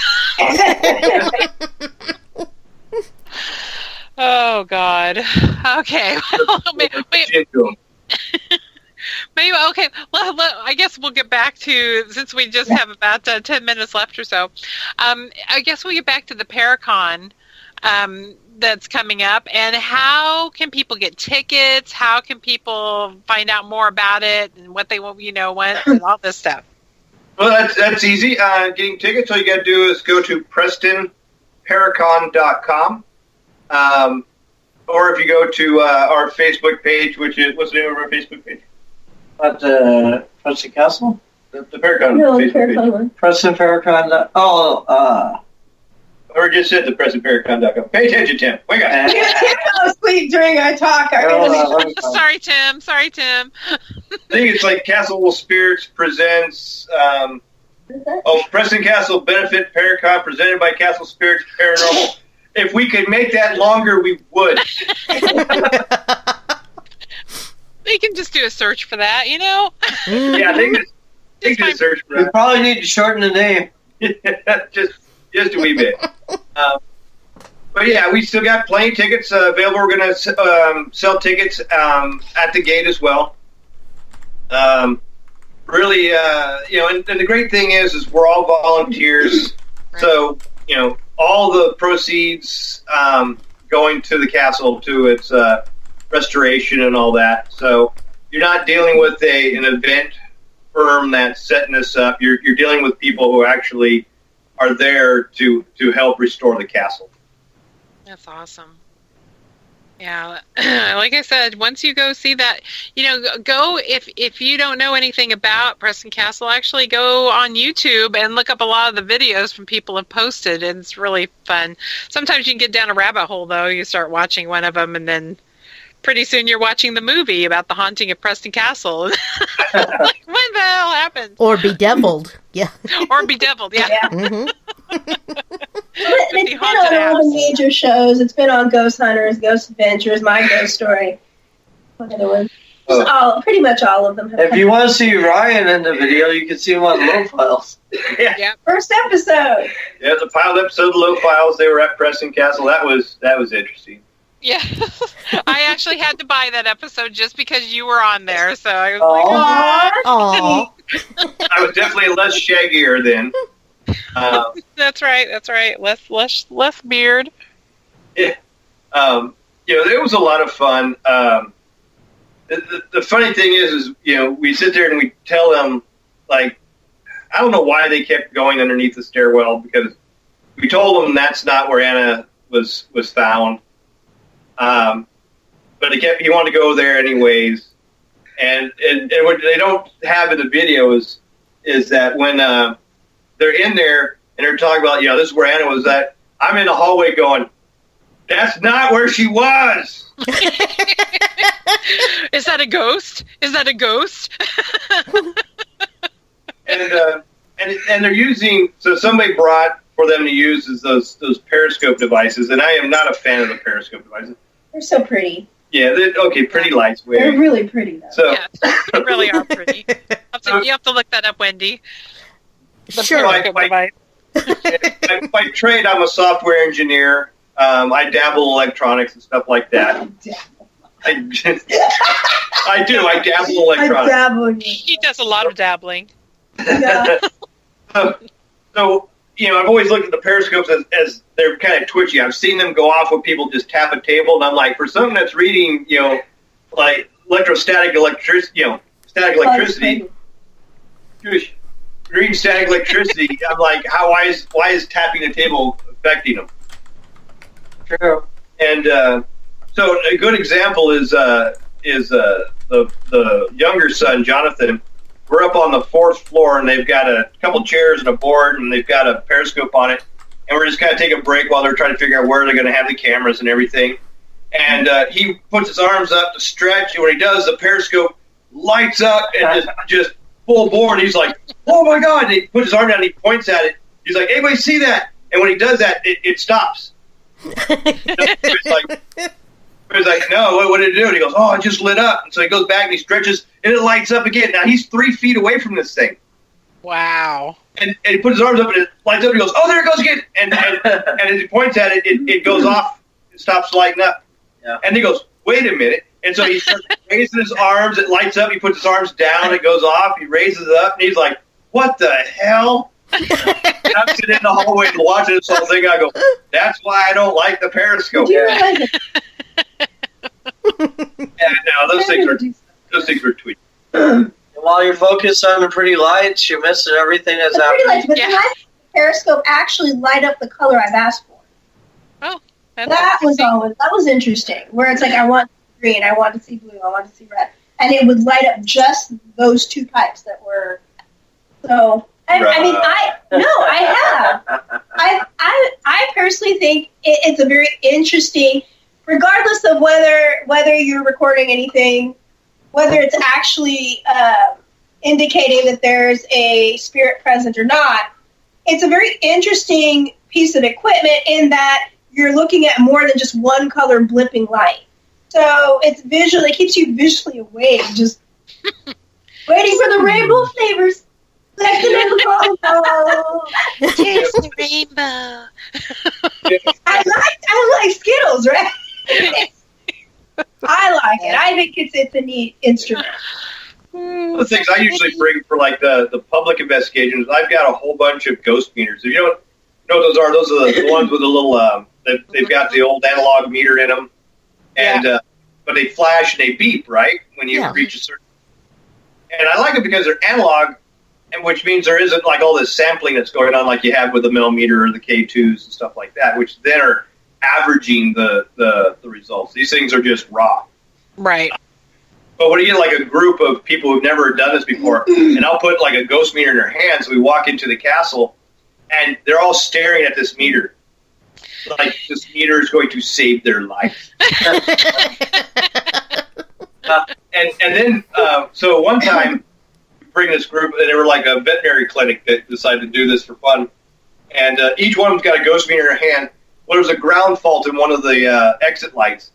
And so we just get into the inner main hallway, and they all step underneath that exit light, and all their meters bury in like one big curve. They all turn around and look at me, and I go, "Don't anybody run!" I mean, they were literally like stopped the whole right over me out the front door. You're like, "Oh crap! Don't anybody run! I can see it in your eyes."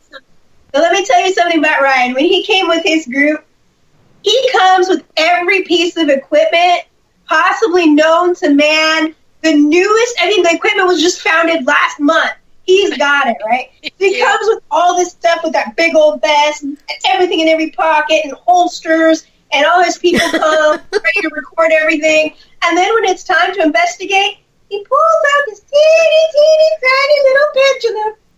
He's carried all that equipment in, and forever setting it up. But then when it came down to the nitty gritty, he uses the pendulum. That's great. And he's got multiples for how he feels. All different colors for his moods. His mood pendulum. It's funny is I had a group that I was doing a tour to one time, and we were getting a lot of action on the pendulum. And so I hand off my pendulum to one of them, and I go through the whole thing, like, okay, ask them to spin it counterclockwise, let them know that, to let us know that they're ready. And it starts spinning their hand, they're like, oh my God. And so I'm like, okay, I go, well, here. And I pull out of my pocket, I hand each one of them a pendulum. And so I get them all stopped and everything, and I'm like, all right. And I go, okay, boys, spin them counterclockwise and let us know you're ready. And they all start spinning counterclockwise. I go, okay, could you stop now? And they all stop, all on cue. Wow. So then I told them, I go, okay, left to right is yes, back and forth is no. I started asking questions, and they were all swinging. So I have like 6 people holding pendulums, and they're all in concert with each other. Huh. That's pretty cool. Those ladies were freaked out. The Pendulums R Us store. Pendulums R Us. Okay, guys. Well, one final plug for the Paracon and how to find you, and if anybody wants to send you a message to just get a hold of you, how can they do that? So if you want to get a hold of us, you can get a hold of us at contact us at PrestonParacon.com. Tickets and all that is available at PrestonParacon.com. You can find it through the Preston Paracon Facebook page as well. We're selling day tickets. Because you just we sell, and it just has a way of derailing everything. We're selling day tickets, so no access to the meet and greet or to the investigation, because some people just want to come for the speakers or the vendors. But then our investigation tickets get you into our meet and greet, everything during the day, and then you get to choose a block to come out and investigate that night. Awesome. That would be yummy food and drinks. Yeah, non-alcoholic. Yeah, non-alcoholic. Okay. Tim is a professional chef. Tim is a professional chef, and he is going to be making a dinner for us on Friday night. Yes. Ooh. Nice. Well, we're going to be driving down this time, and so we're going to have stuff for a nice presentation on the table this time. Nice. I think Mr. Creepy may just come with us just for. Oh, that would make my day. I would love to see Mr. Creepy. One of his biggest fans. How long are you staying? Oh, I can't tell you that on a radio show. Yeah, come and stay. Yeah, what are you going to ask personal questions for? I tell you too. How did you guys get the memo to sit on the edge of the couch and I'm back here, and then I look and you guys are all like sitting over? I don't know. Okay, I'm with you now. Derailing.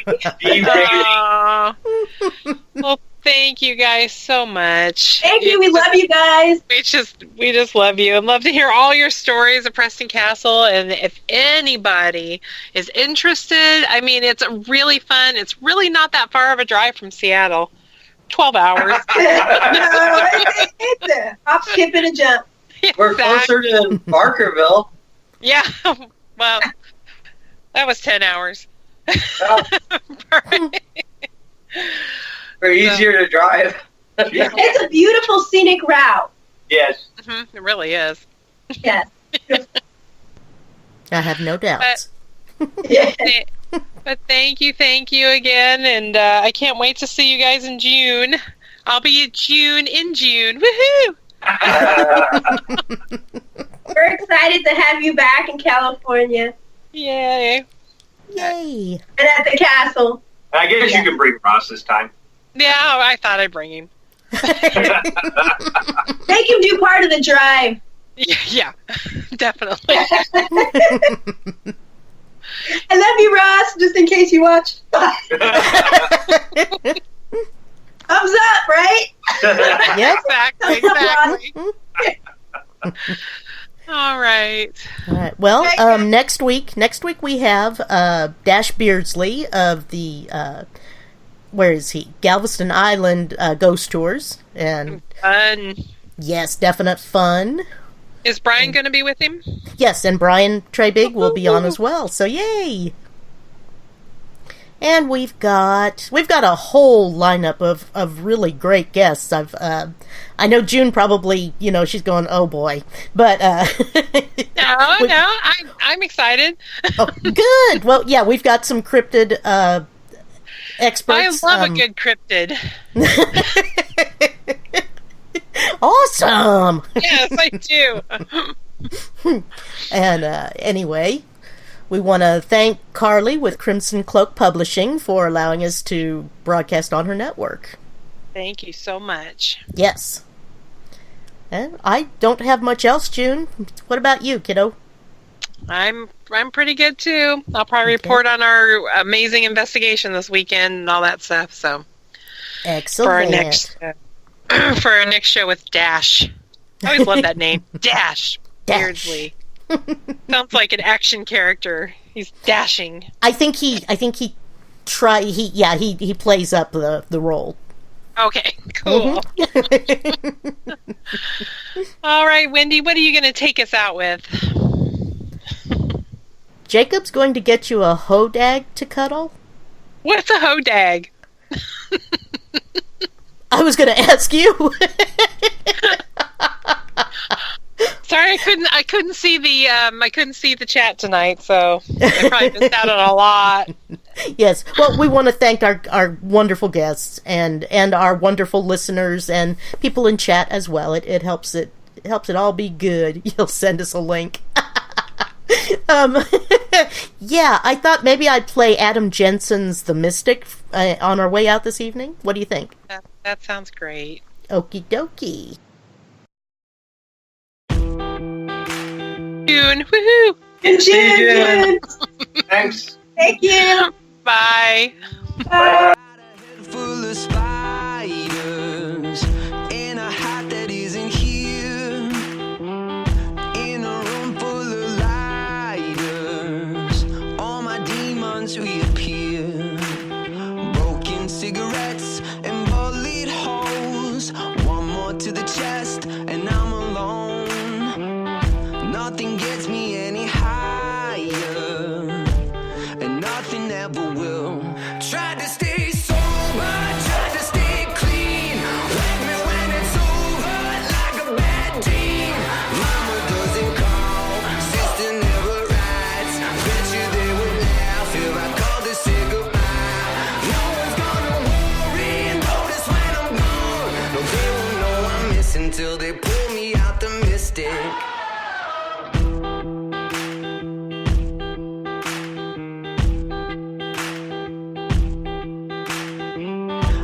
Nobody can remember what color eyes are on my face. I'm a freak, I'm a pretender. I never really had a place. Broken cigarettes and bullet holes, one more to the chest till I'm alone. Nothing gets me any higher, and nothing ever will. Tried to stay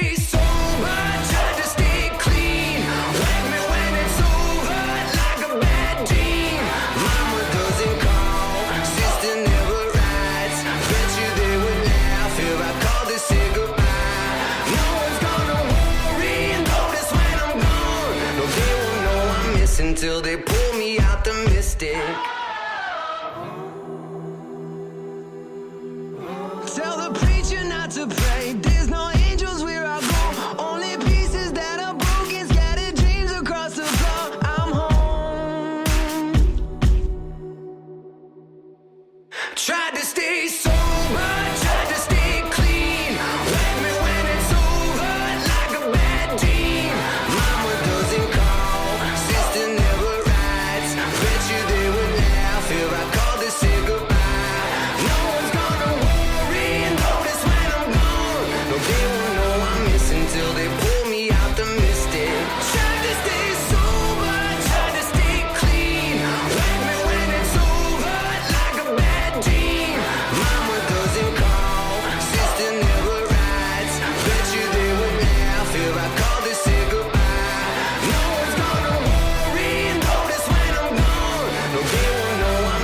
until they pull me out the mystic.